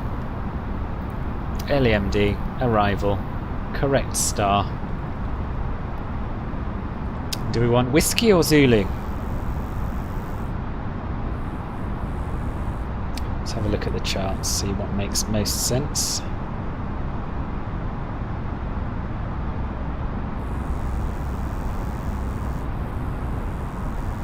Both make sense, they look identical.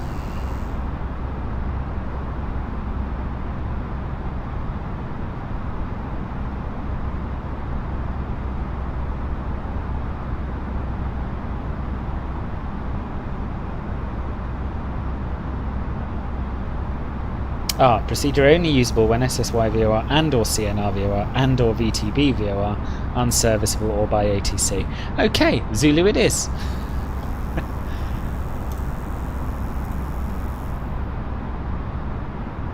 Via Asbin, that is correct.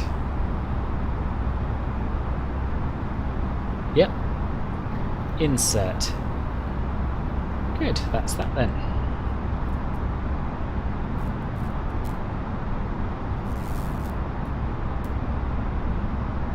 So at Asbin we want to be at 6,000 feet.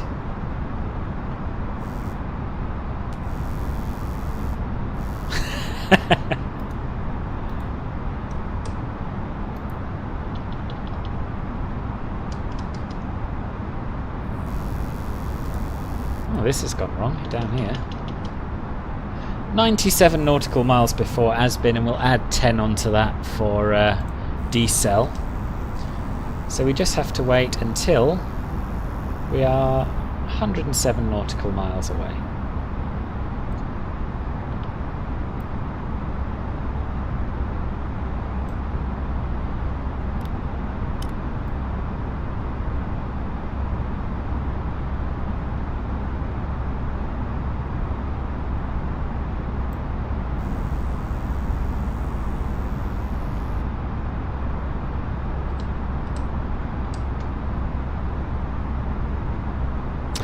Well, you wonder when the biggest airports like Heathrow, Amsterdam, Paris, Frankfurt will get proper payware.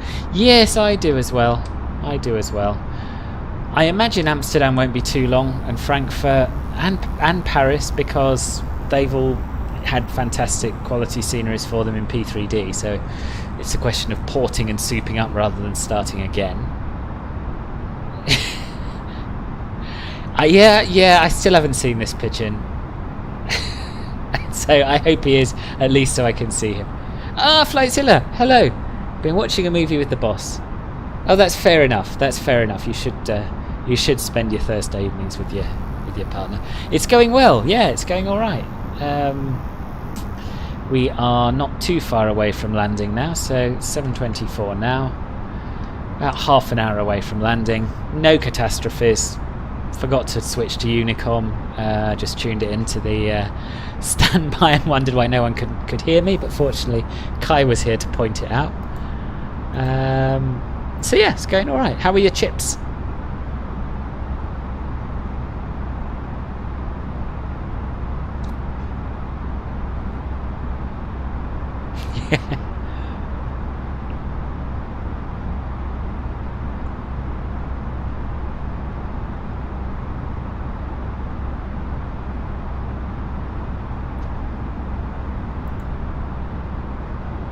Oh yeah, and I got rich. Yes, Tom's been incredibly generous. Incredibly generous. I enjoy your Siggy, Martial. Enjoy.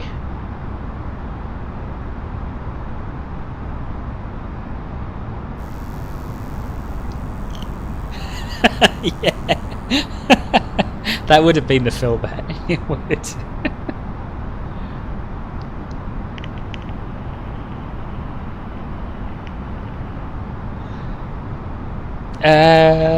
From which intention did I start streaming? Why did I start streaming, you mean? Well, I saw other people doing it. I'd been flight simming for a long time.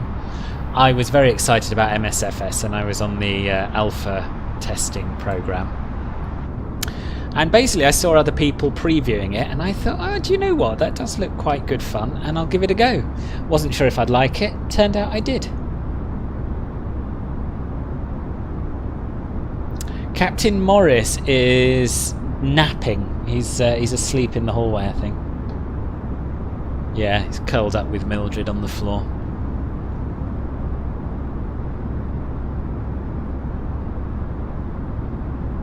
Couple of noob questions. Roughly when should you start descending from cruising altitude? I know there are constraints like when following a star, etc., but before that. So, as a general rule of thumb, you take the difference between your current altitude and the altitude you want to get to. So say let's use an easy example. We're at 37,000 feet. We want to get down to 7,000 feet. That means we have to lose 30,000 feet. So we take that 30, multiply it by 3, which is 90, and add 10, which gives 100. So take the difference between your current altitude and the altitude you want to get to, multiply it by 3, and that gives you your distance, and then add on, did I say 100? I meant 10. Add on 10.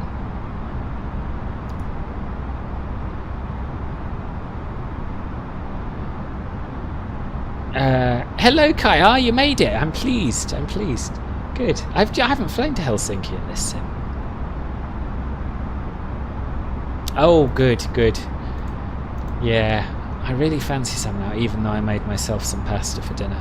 I won't do it because it's not Saturday night and I'm not drunk. But there we are. Still jealous. Hey Bailey, how are you?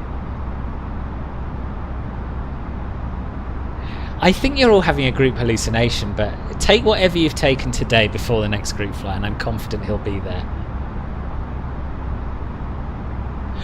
You're the second person, or your missus is the second person who said I sounded like Joe Lycett. I'm not offended, no, I'm not offended. I just don't hear it myself. I am vaping, yes, I am vaping. When you're speaking on VATSIM... right, so with VATSIM you set a push to talk button, so it can either be a key or a button on your joystick, and you only transmit when you've got that button pressed. Yeah, I'm pretty good, thank you. I'm pretty good. Joe Lycett is a comedian. He also did like a consumer rights program, a sort of tongue-in-cheek consumer rights program.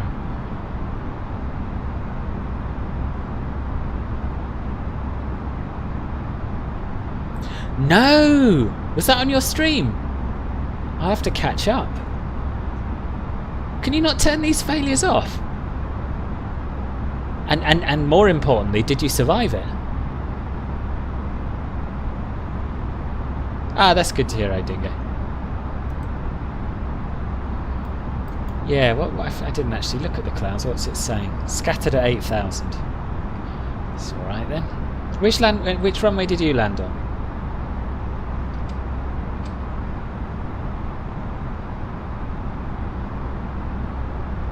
Yeah, his emails are the best thing he does.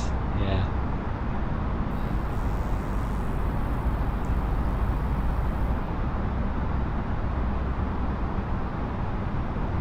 Oh, hello, Kami. How are you? You just did a live. Nice. From... Is that Shannon to City? What were you flying?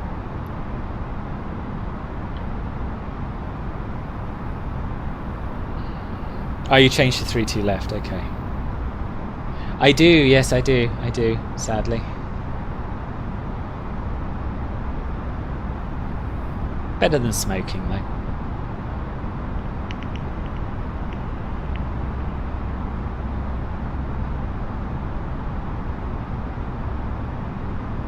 A318, cool. Is that an X-plane?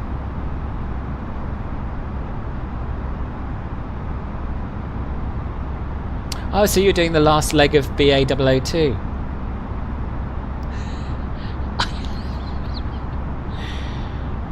Joe Lycett is camper than I am, though. I get that we maybe have a similar sort of timbre, if that's the word. I don't have the same voice as him, I don't think. Anyway, whatever, I'll take it.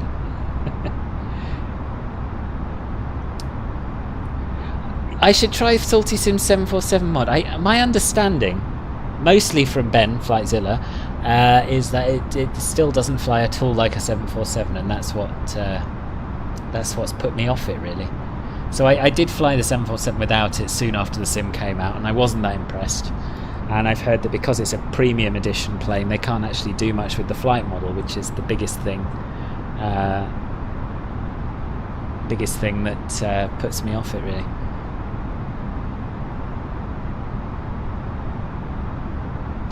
Good, well congratulations then. You must have felt good for getting it down.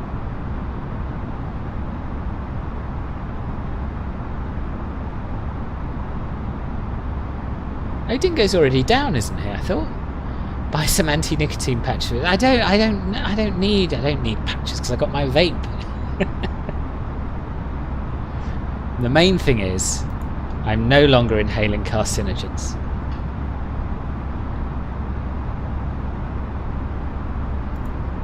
Oh, FSX. Okay, cool.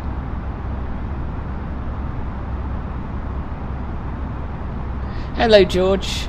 Just finished a flight from LIBD. Where's LIBD? Can't think.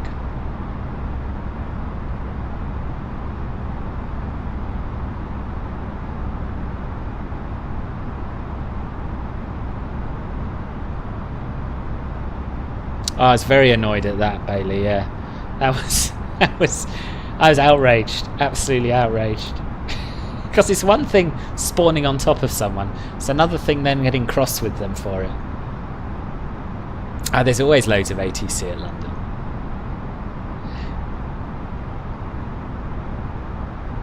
Yeah, I certainly wouldn't fancy. I mean, they don't stay sane, I think is the honest answer, Mr. Chippy. They don't stay sane. Barry, oh nice.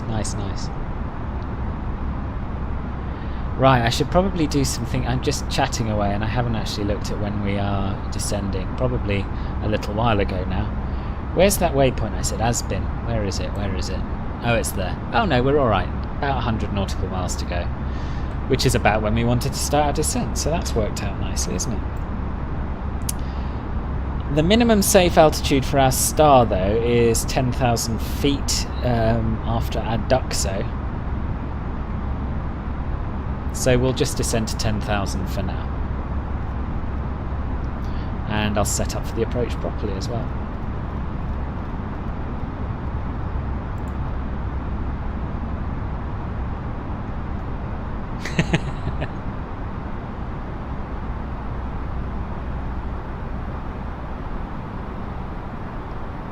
You're succeeding with giving out smoking mask. Oh, good. I'm pleased to hear it, and thank you.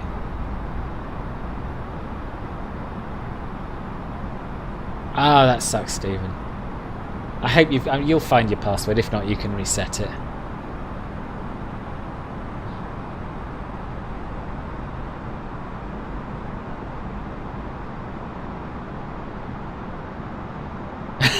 Hello, Ilya. Yeah, sorry about that. We're not far off now, though. We're not far off. You have control. I have control. Right. Enter destination. Yes, that's why I've come down here. I will enter the destination data. Just get the latest weather.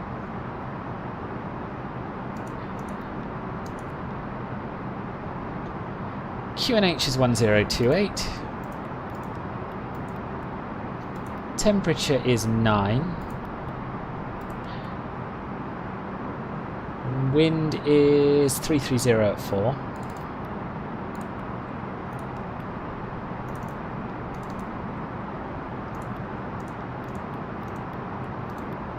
Transition altitude we don't know because there's no ATC on, but we'll add 1,000 to the transition altitude for departure by looking at a SID chart. Transition altitude is 13,000, so we'll call the transition level, as it should say, 14,000, flight level 140. And the MDA will be 2094 feet, which is 208 feet above the ground. I always forget how high Madrid is. It feels like I feel like capital cities should be at more or less at sea level. Don't know why. Random musing.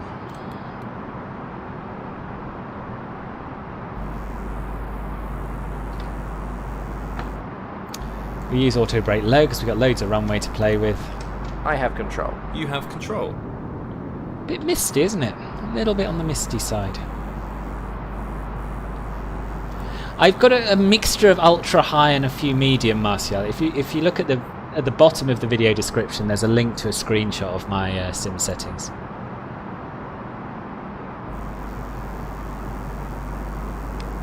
Is the temp the first two numbers of the two?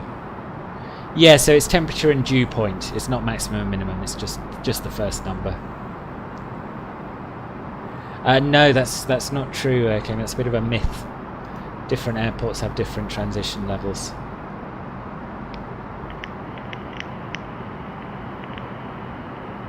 And in the real world, they change depending on the current pressure. Yes, I did update them on today.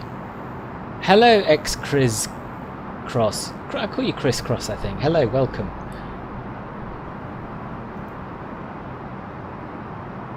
Yay, descent time. Exactly. Do I know any good flight sticks? I use a Thrustmaster T16000M. I think that's quite good. Favourite airport I've ever been to is, without a doubt, Seoul Incheon. Fantastic airport. Those FPS M. What's going on? My computer's fine. Must be the stream.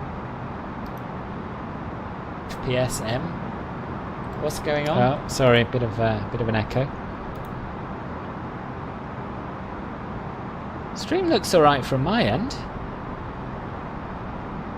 Maybe it was just a little glitch. Is it okay now for you lot?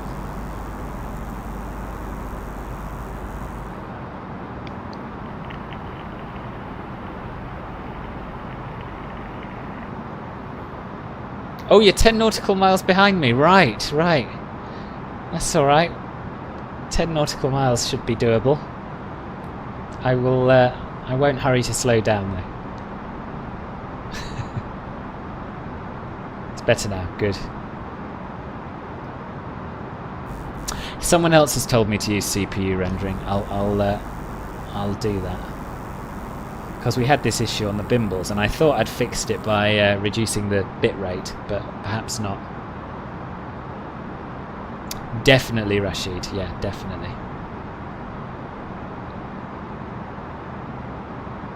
But if I upgraded to play in 4K, I think I would need to spend thousands of pounds. And you know, I get buttery smooth performance on my old 1080 Ti. I've got a small monitor, so it's hard to justify that kind of expense. Do you know what I mean?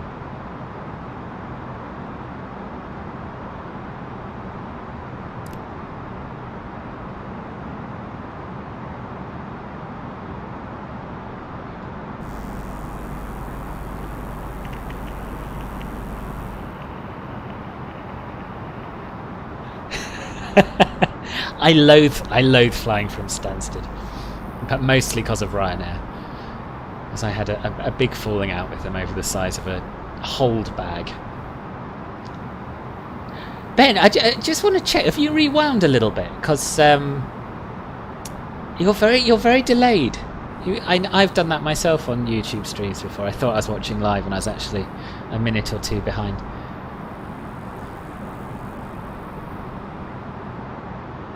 No, I don't. Open descent shouldn't make you descend any more steeply than a managed descent, to be honest. Although it's trying to slow us down to 250 knots, which is not ideal when we've got ice behind us. So let's just get into selected airspeed mode. We'll keep it at 280.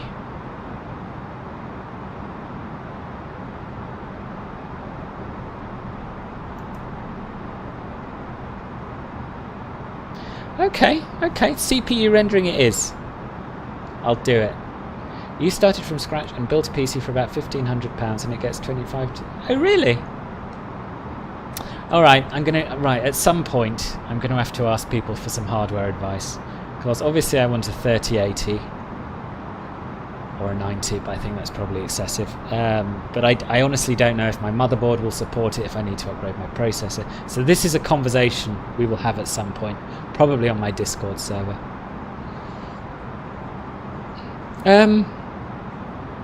You're alright for now, Ice Films. I think if I keep my speed up a little bit, it should be okay. Cabin crew, prepare for arrival.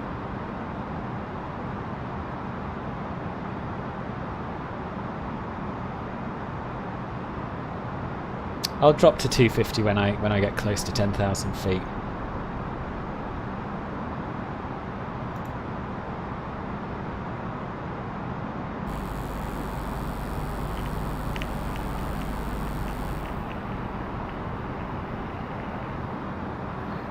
The A320 descent path feature doesn't work at all. So you can see we're in open descent at the moment, and it's giving us a sensible descent rate. It'll descend at whatever rate is required to keep the speed I've set. So 2,000 feet a minute is about right for 280 knots. You should go to bed. Okay. Tricky. Well, we can always catch up with the landing. We won't be... How much longer will we be? It's 7:41 now. And we're expected to be landing at 7:57, so less than 20 minutes.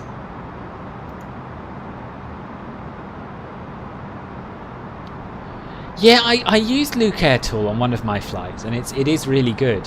But the thing is, because I've got airline announcements or cabin crew announcements built into FS2 crew, it would feel, yeah, it wouldn't be so good. I might look at turning them off though, and then I'll have another go at it. I keep meaning to play around with it a bit more.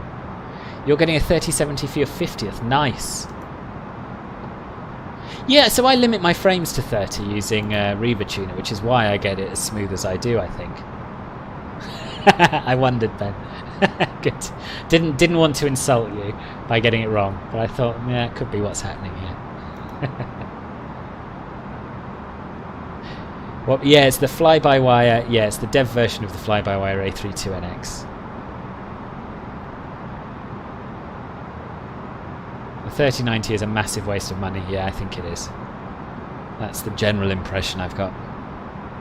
Oh, got to wake up at 8 o'clock. That's still quite a long way away, Demetrius. I'm sure, yeah, 3070 you'll get a good improvement. Yeah, I do use FS2 crew, yeah. Talking of which, I should put the seatbelt sign on.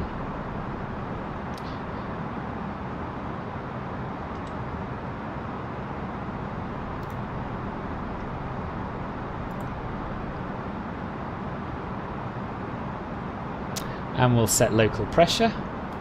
So we're passing the transition altitude, transition level. And the QNH from Madrid is 1028. 1028 set. 1028 set. Passing 13,600. And what CPU do you have, Christopher? Now. Check. What I missed what you were recommending, Douglas. So much better value than Nvidia and Intel. Some sort of AMD card, I guess.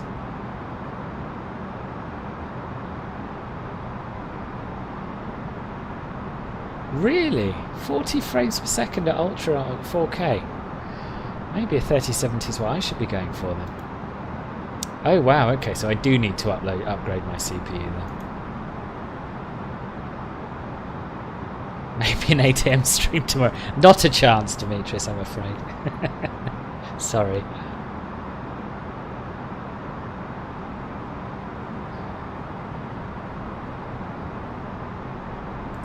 Okay, let's go back into managed airspeed mode as we're passing 12,000 feet. Get the speed coming back to 250.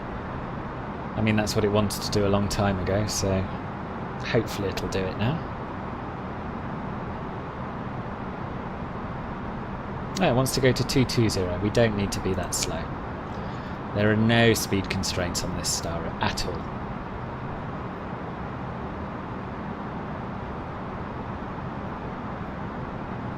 Oh, okay. I'm going to make a note of that.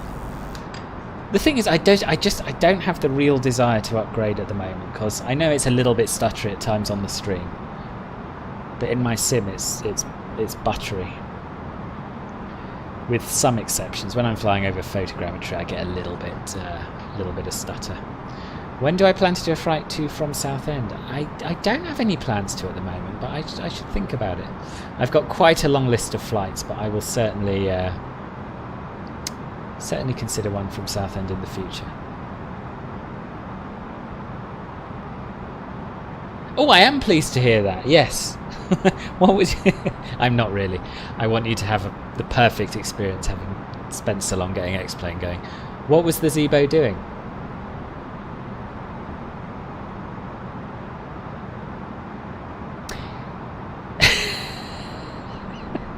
It's worth a go, Marshall, I'd say. It's worth a shot.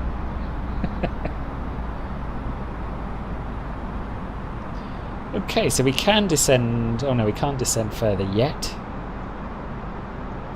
We can after D43.5 to VTB, which I think will be this one here probably. No, it's more like it's going to be this one, isn't it? VTB 44. So after that we can descend to 6,000. Bung the landing lights on.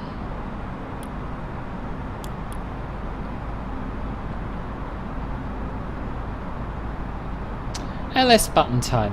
Yeah, why not? Why not? Probably LS tuning time as well. Oh, it's already there. Good.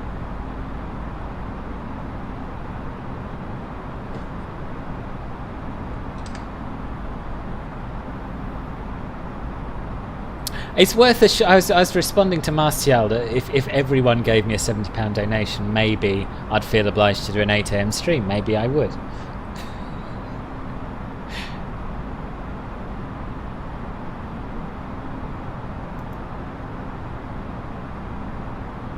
Oh yeah, we do have very similar systems, Mr. Chippy.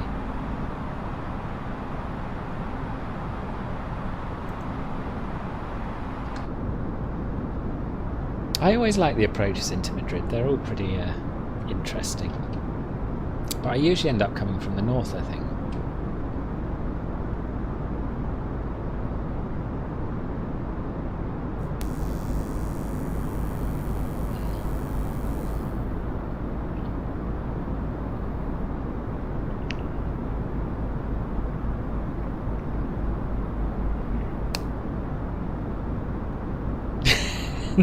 No, never let it be said that I'm cheap. I'm either free or I'm very expensive. There's no in between. No, I just don't want to do an 8 AM stream. I know what I like, and getting up at 6:30 to stream is not it.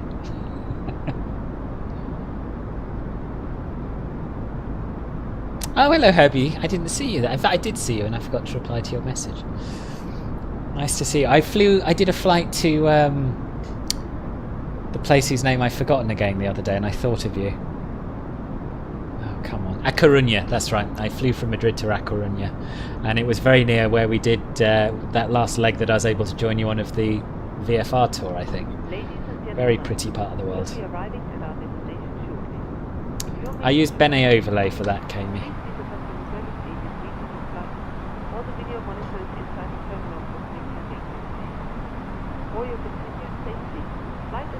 Yes, definitely. Off the tins of cat food. So, in preparation for landing, please turn off all electronic devices. So I'm keeping my speed up a little bit because I'm conscious that ice is not far behind me. Let's have a quick look at Volanta.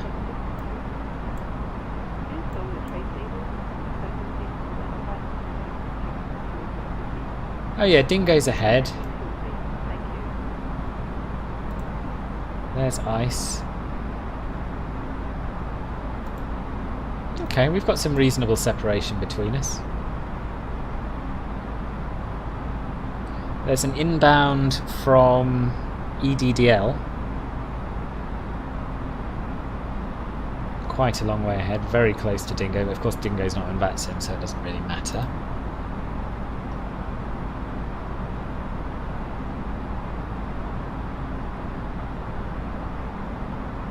Did I crisscross? Oh, awesome. You live in a beautiful part of the world.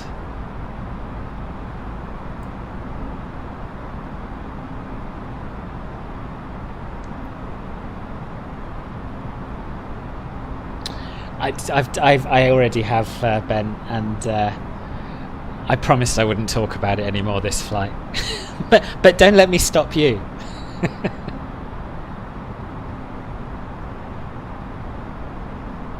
Oh, I didn't know there was photogrammetry, because TDM did a few buildings in Coruña. But yeah, I'll check that out, because I'm thinking of, well, in fact I am, I've decided I'm going to do Madrid to Coruña tomorrow and back on my stream, same time, 7:30 in the evening Zulu.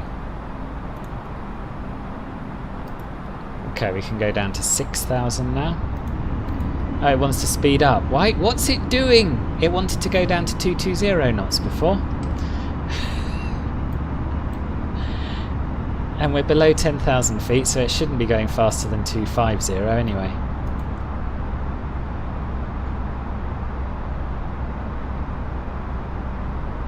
I can't imagine enjoying flight simming on an Xbox as much as on a PC.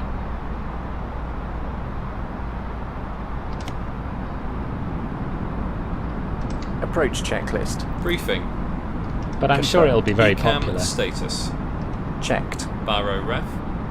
1028. So set. now it wants to go down to 220 knots. Set. Honestly. Minimum. Engine mode selector. Normal. Approach checklist complete.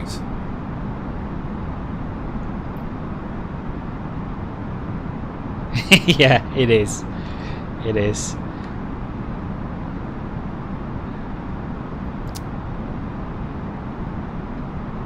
But it's a one-off. It's a one-off. I'll forgive a one-off for fish and chips. I'll even forgive a one-off for spending time with your partner. But don't let it happen again, yeah?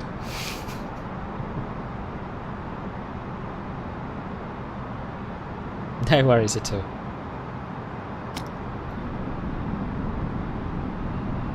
So because of that aircraft decision to suddenly go much, much faster than I thought it was going to go,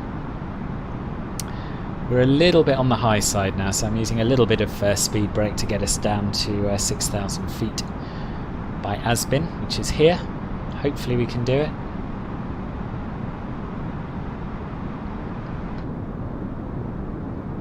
Speed brake.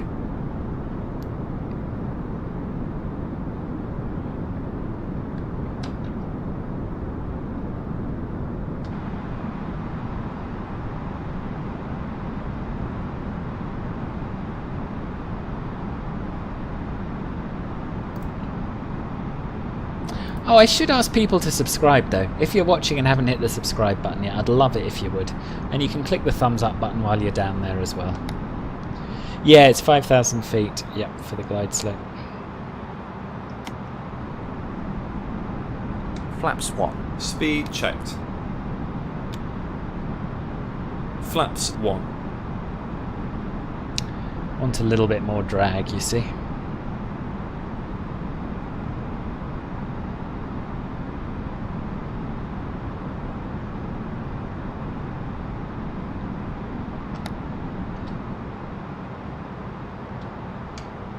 Oh, and I've got flight recorder as well. I almost forgot about it.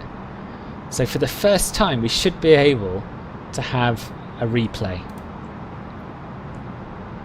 But please, when I start doing the replay, someone remind me to disconnect from VATSIM, because I got into trouble with Charles de Gaulle approach yesterday for not having done that. And I meant to. It was just, you know, just an oversight.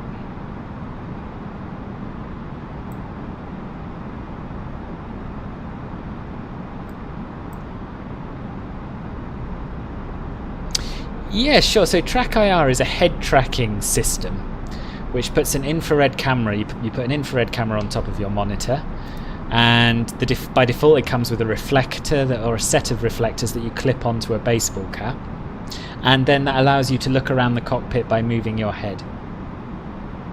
And what I've got now is a Delan clip, which is a sort of an accessory made by a third party, and rather than using a reflector, it has actual LED lights in it. They do something called the Track Clip Pro, which is similar. So I don't use it quite as much when I'm streaming, but it's really great. Very, you know, it makes looking around a lot easier. Right, bear with me while I try and remember where I've installed Flight Recorder.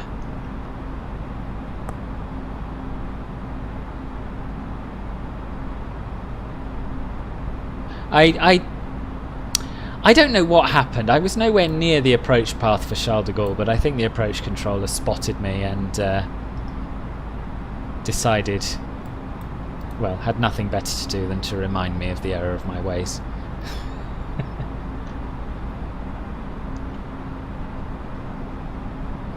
Where did I install it? Come on. You'd have thought I'd have put it under MSFS add-ons, wouldn't you? That would be the obvious place, but no. Here it is. Got it.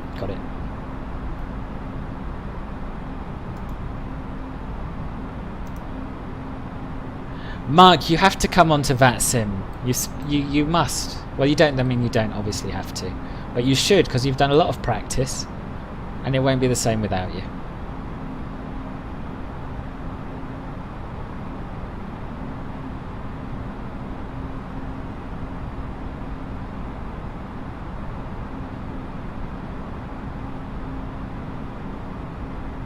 Yeah, it's a general rule because they see your aircraft on their scopes just jumping about to wherever you replay from. So yeah, it makes sense. Probably ruins the immersion for others as well if they see you going backwards and forwards along the approach course. Oh, you only done the one flight? Well, you've got tomorrow and Saturday.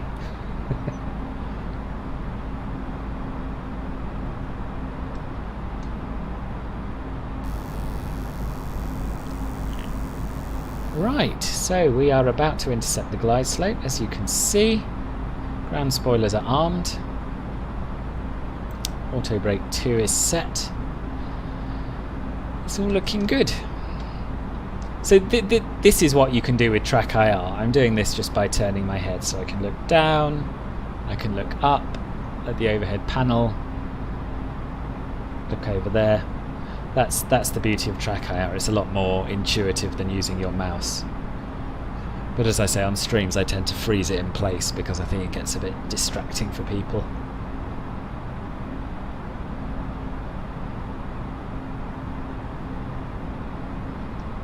Glide slope intercepted, very nice.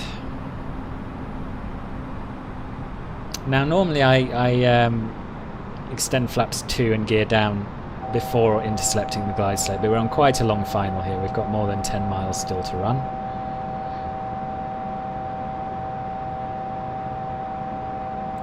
What on earth is that dreadful noise? Sounds like it was supposed to be an outer marker beacon that's got stuck, doesn't it? Flaps 2. Speed checked. Flaps 2. Yeah, I saw the Gear font down. change. I did. I can try and fly some more to Norway. Yeah, I'd like to fly some more to Norway. In fact, that's what we're doing on our Club Filbert stream on Sunday. Anyone like to fill me in on what they think this noise might be? It's not a gear down warning. It started before I put the gear down, and it's continuing now the gear's down. Checked. Right, let's start recording. This is only the second landing I've tried filming in Flight Recorder. Oh, I should make an announcement, right? Madrid traffic, Iberia 3265, 7 mile final, runway 32 right.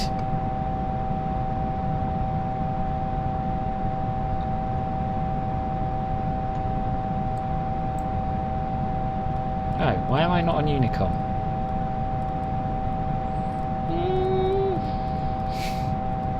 Sure I was, because I switched to Unicom when I was told to. Madrid traffic, Iberia 3265, 6 mile final, runway 32 right.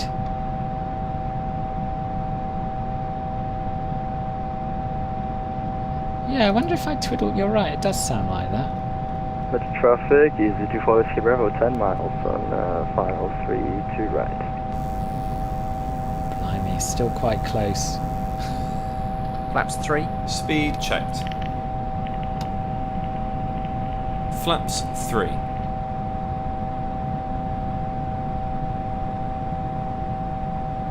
You had it lasted maybe 15 Flaps seconds. full. Yeah, this Speed is the checked. latest dev version.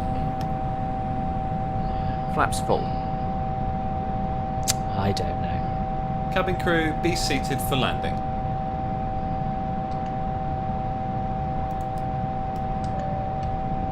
Landing checklist. Cabin crew. Landing lights are on. Advised. Auto thrust. Speed. Auto brake. I've got flaps Low. full. ECAM memo. Landing no blue. Landing checklist complete. There's no warnings. What about if I try and... Ah! That's done it. Checked. Oh yeah, this is where my dodgy twist axis is going to mess me up. That's what that was. Huge amount of yaw just from touching the joystick. Disappointing.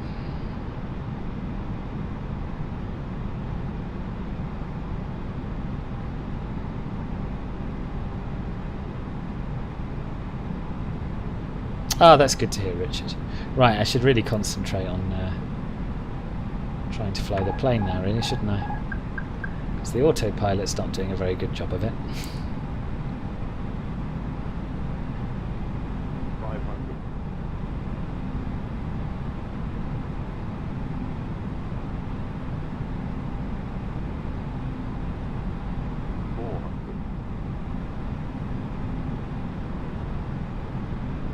Above 300.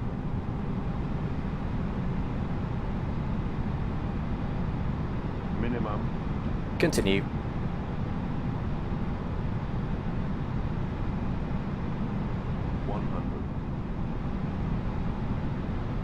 50, 40, 30, 20. Retard.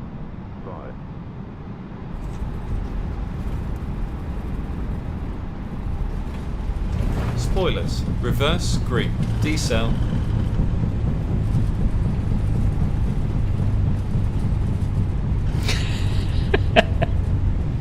Oh, welcome to Madrid. Welcome to Madrid.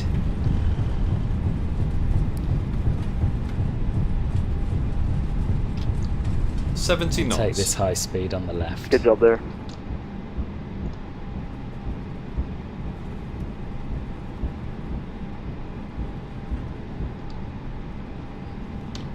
Thank you, sir. Happy landing. Thank you. Ladies and gentlemen, this is the conclusion of our flight. Please remain seated with your seatbelt fastened until the captain has turned off the seatbelt. Keep my job with Iberia for at least another flight. This will be your indication that Thanks, you Marcia. may move around the cabin. Okay, let's get cleaned up a We'd little. like to thank you for flying with us today. We appreciate your business and we hope to see you once again on a future flight. Thank you.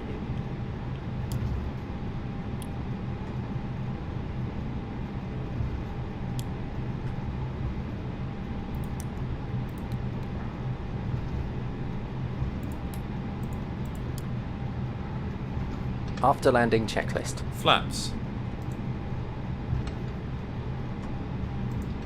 Retracted. Spoilers. Disarmed. APU. Start. Radar. Off. Predictive wind shear system. off. After landing checklist complete. Okay, so we want to go around this part of the terminal. Oh, we don't think we turn here, do we?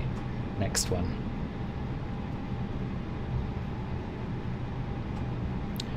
Left and back on ourselves. Was it bang on the centre line? I hope so. We'll see in the replay.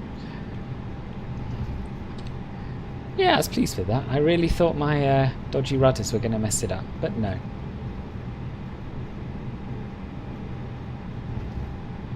So the only traffic on final was ice. And I don't think... Well, we'll keep our eyes peeled for other traffic.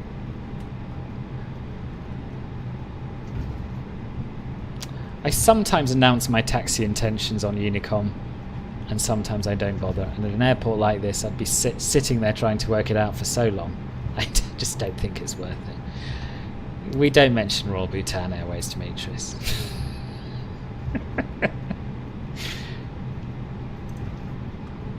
Oh, okay, Jason, no worries. We'll see you tomorrow, hopefully. If not, then on Sunday. Yeah, that's FS2 crew. Taxi light off. Oops, didn't mean to do that. I thought we hadn't finished the after landing checklist, but we had. So we're taxiing to gate 382, which is where the real aircraft landed. And once we've done that, we'll do a replay and have a good look at how things went from outside and from the passenger cabin. Thank you, Herbie.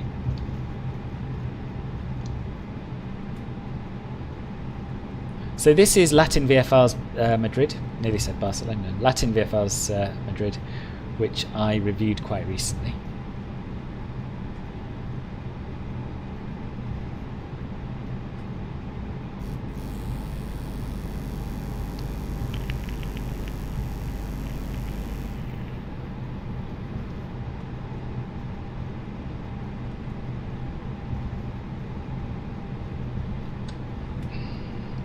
Yeah, I do. I've got this new freeware, what's it called, flight recorder, and I used it once yesterday, and it worked okay.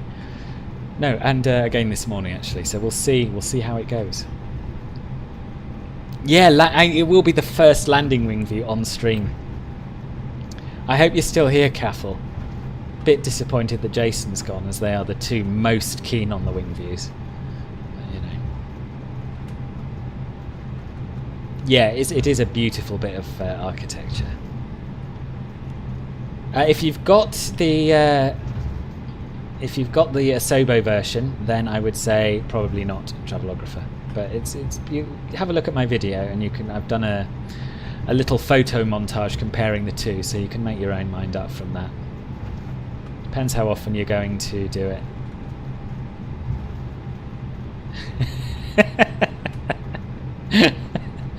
Very good, Demetrius. Sort of. Do I think it's worth buying a payware add-on? No, I don't. Not having used this free one.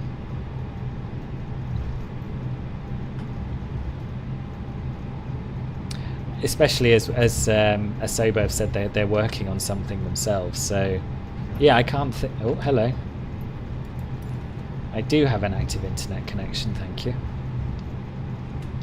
Oh, not bad, Odingo. Very good indeed. So I don't know if you're planning on joining me, but I'm taxiing to Terminal 4... Is it 4B they call it? The one at the far west of the airfield. And I'm going around the back of the left-hand bit of it. So basically, the southwest of that terminal.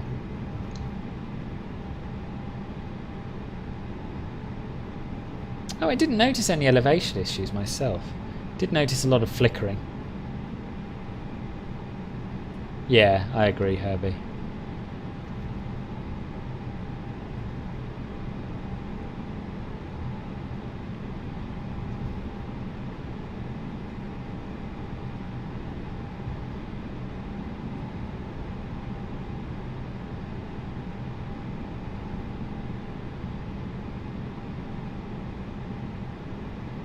Yeah, I have. So I looked at where the real flight parked, and this was it. So I decided this, and then people were very keen that I should, well, It's about 50-50. But some people wanted me to land on 3-2 right, so now it's a very long taxi. What do I think about the Xbox version of the game? I don't know. I don't know what it'll be like. I've never owned a console, and I can't really imagine simming on one. But I guess if you've got the right peripherals and you can use all the add-ons that you can use on the PC version, then in theory it shouldn't be very different.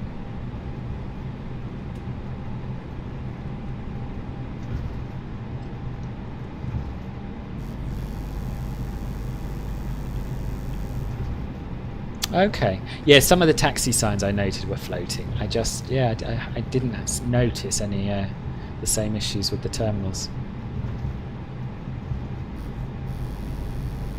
Nearly there now, and then it'll be replay time.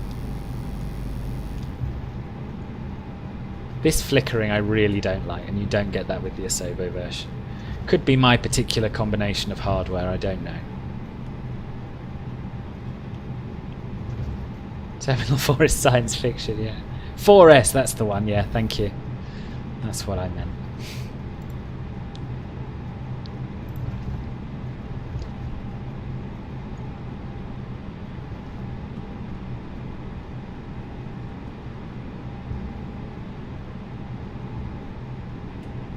I use Navigraph, Travelographer. But I think, Herbie, correct me if I'm wrong, I was under the impression that... Yeah, I was under the impression that you would be able to plug a stick or a yoke, that there was some kind of adapter that allowed you to plug all these peripherals into an Xbox. Oh, okay, I didn't know that then. Oh, okay, yeah, maybe it is me.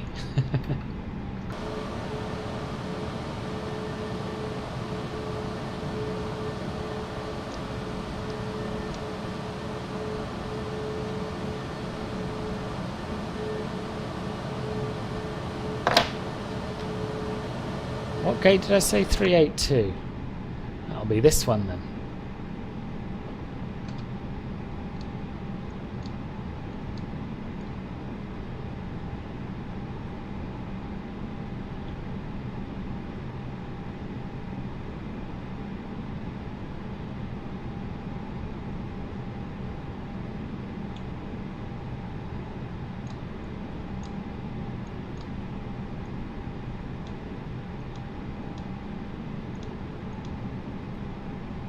That's true. That's true. Hi Darren, how are you? Right, so here we are. Welcome to Barajas. And oh, there he is. There he is. Good. I'm pleased we got to see you arrive. I've come a bit too far forward, haven't I? I usually do the opposite. Never mind. We're going back into the sky in a minute.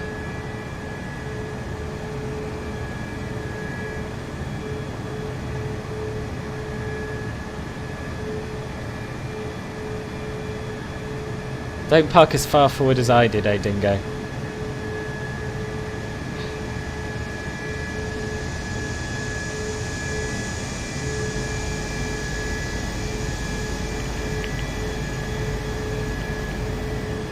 That's ice films, actually.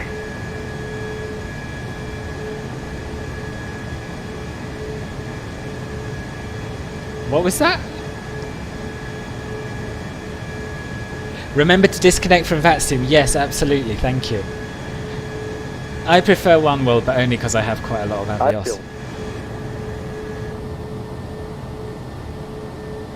I still didn't get it. I'm sorry. I'm going to disconnect anyway, and we're going to do a bit of a replay. Oh, that's not you. Ah, right. I thought that was you. Who's that then?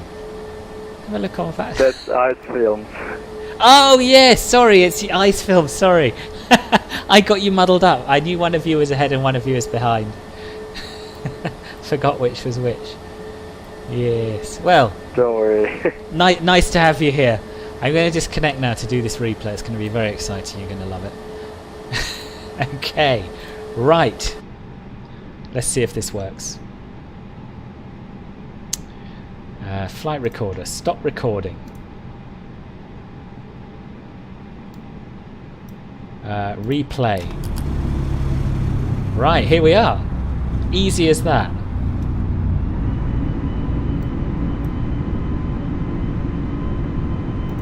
So the only thing you have to make sure you do with this is make sure you don't stop the engines, because it can't presently control the engines. You can fast forward and rewind just by sliding the slider, and you can hear it's doing the flaps, so it's copied all of that, which FSX never used to do with complex add-ons.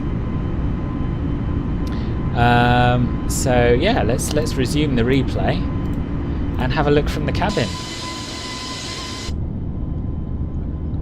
I'll try and get you a nice custom wing view. There we are.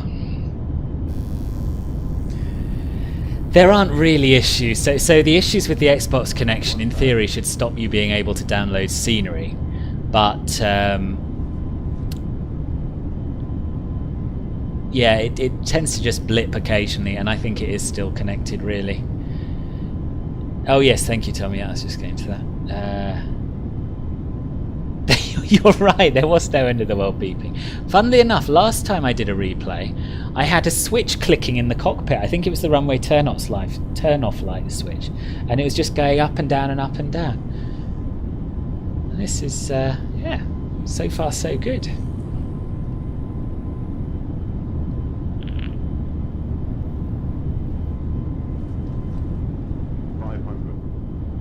Did I? Good.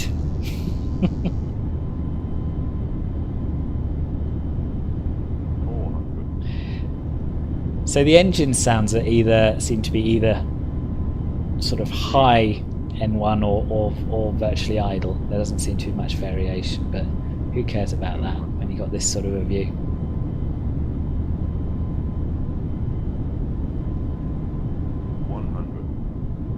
Yes, it is, Mr. Chippy. 50, 40, 30, 20, retard, 5. I fear that might make the stream stutter quite a lot more than it's stuttering on my sim. Anyway, there you are, bit of wing view.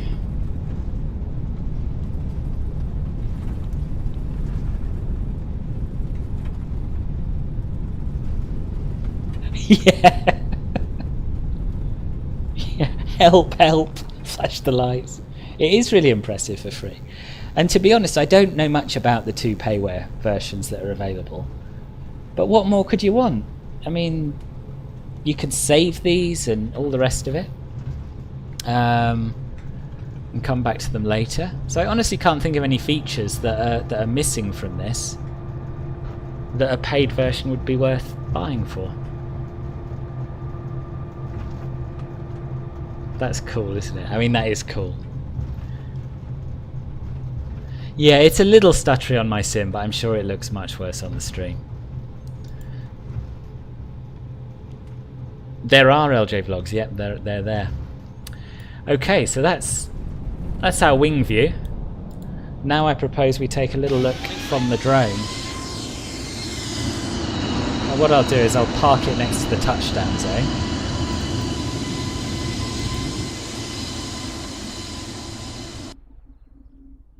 And then we should be able to watch our landing like a bystander.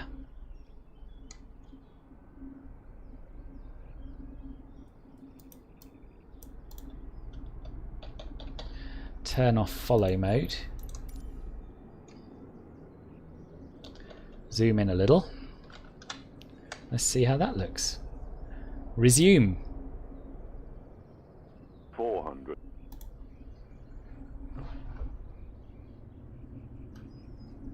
300.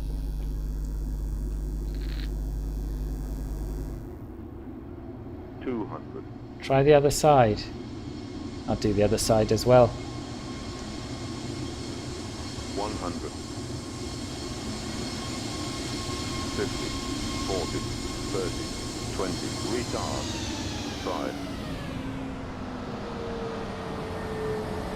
5. And I'll work on my camera positioning a little. But that's cool, isn't it? That is cool. We'll have one more. We'll have one more, and then I might let you go.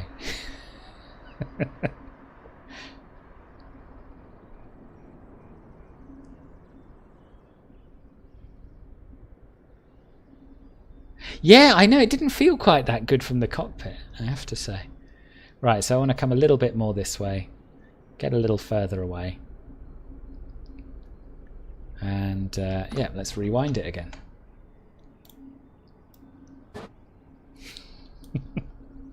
Kind of spoils the immersion watching it reverse at high speed up the runway, but never mind. Right, here we go, let's try that. 400.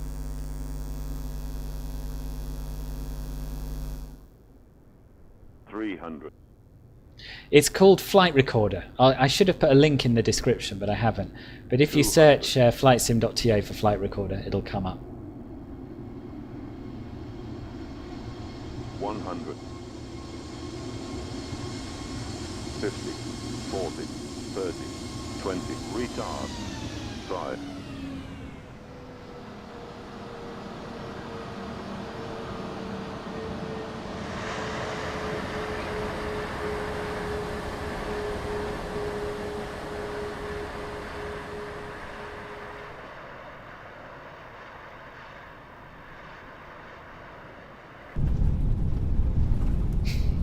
So they. Oh, good night, Darren. See you tomorrow. See you tomorrow.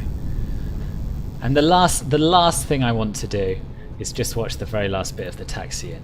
You're not obliged to stay, but I feel that that's how you end a flight, by parking up at the gate. It's a bit stuttery because it's still redrawing the scenery, I think.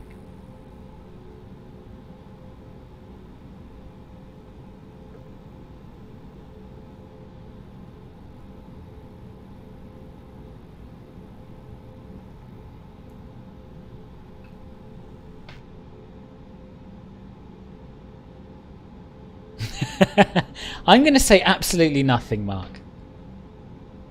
Yeah, it's good, isn't it? Pity about this flickering. I didn't notice that when I was reviewing it. So that's that. We can then you can go back to the present time, and you can just pick up where you left off. So we're back in the cockpit. Everything's roughly as it was. Our brakes are hot. No surprise because we've been landing several times. But we've got the APU on, so we can put the APU bleed on. Turn the engines off. Seatbelts sign off. And we even get the stupid logbook thing. It does make Volanta look a bit odd, but never mind. Parking checklist. And we can do the parking APU checklist. bleed. On. Engines. Off. Seatbelts. Off. Exterior lights. Oh, the jetway doesn't want Set. to connect. Fuel So- pumps. Off. Parking brake and chocks. On and in. Parking checklist complete. There we are. Oh, we'll put the drone view back to normal. And that, I feel, is a wrap. Just catch up on the last bit of the chat. No, I don't tend to personally. If it was the Aer Lingus flight, I wouldn't have replayed it. No, indeed, no, that is true. Good night, Marcia. I'll see you tomorrow. I look forward to it. So yes, so that's it. Thank you very much for joining me, and especially, it's got to be said, thanks to everyone who donated, particularly you, Tom. I'm still taken back by how much you gave me, and it will be put to good use. So thank you very much all for joining me. Next stream will be 1930 Zulu tomorrow, and we'll be flying to A Coruña and back from Madrid. So I hope to see some of you then. Yeah, see you Sunday if not before, Ben, and hope to see you all soon. Take care. Oh, and do subscribe if you haven't already. Thanks. Bye.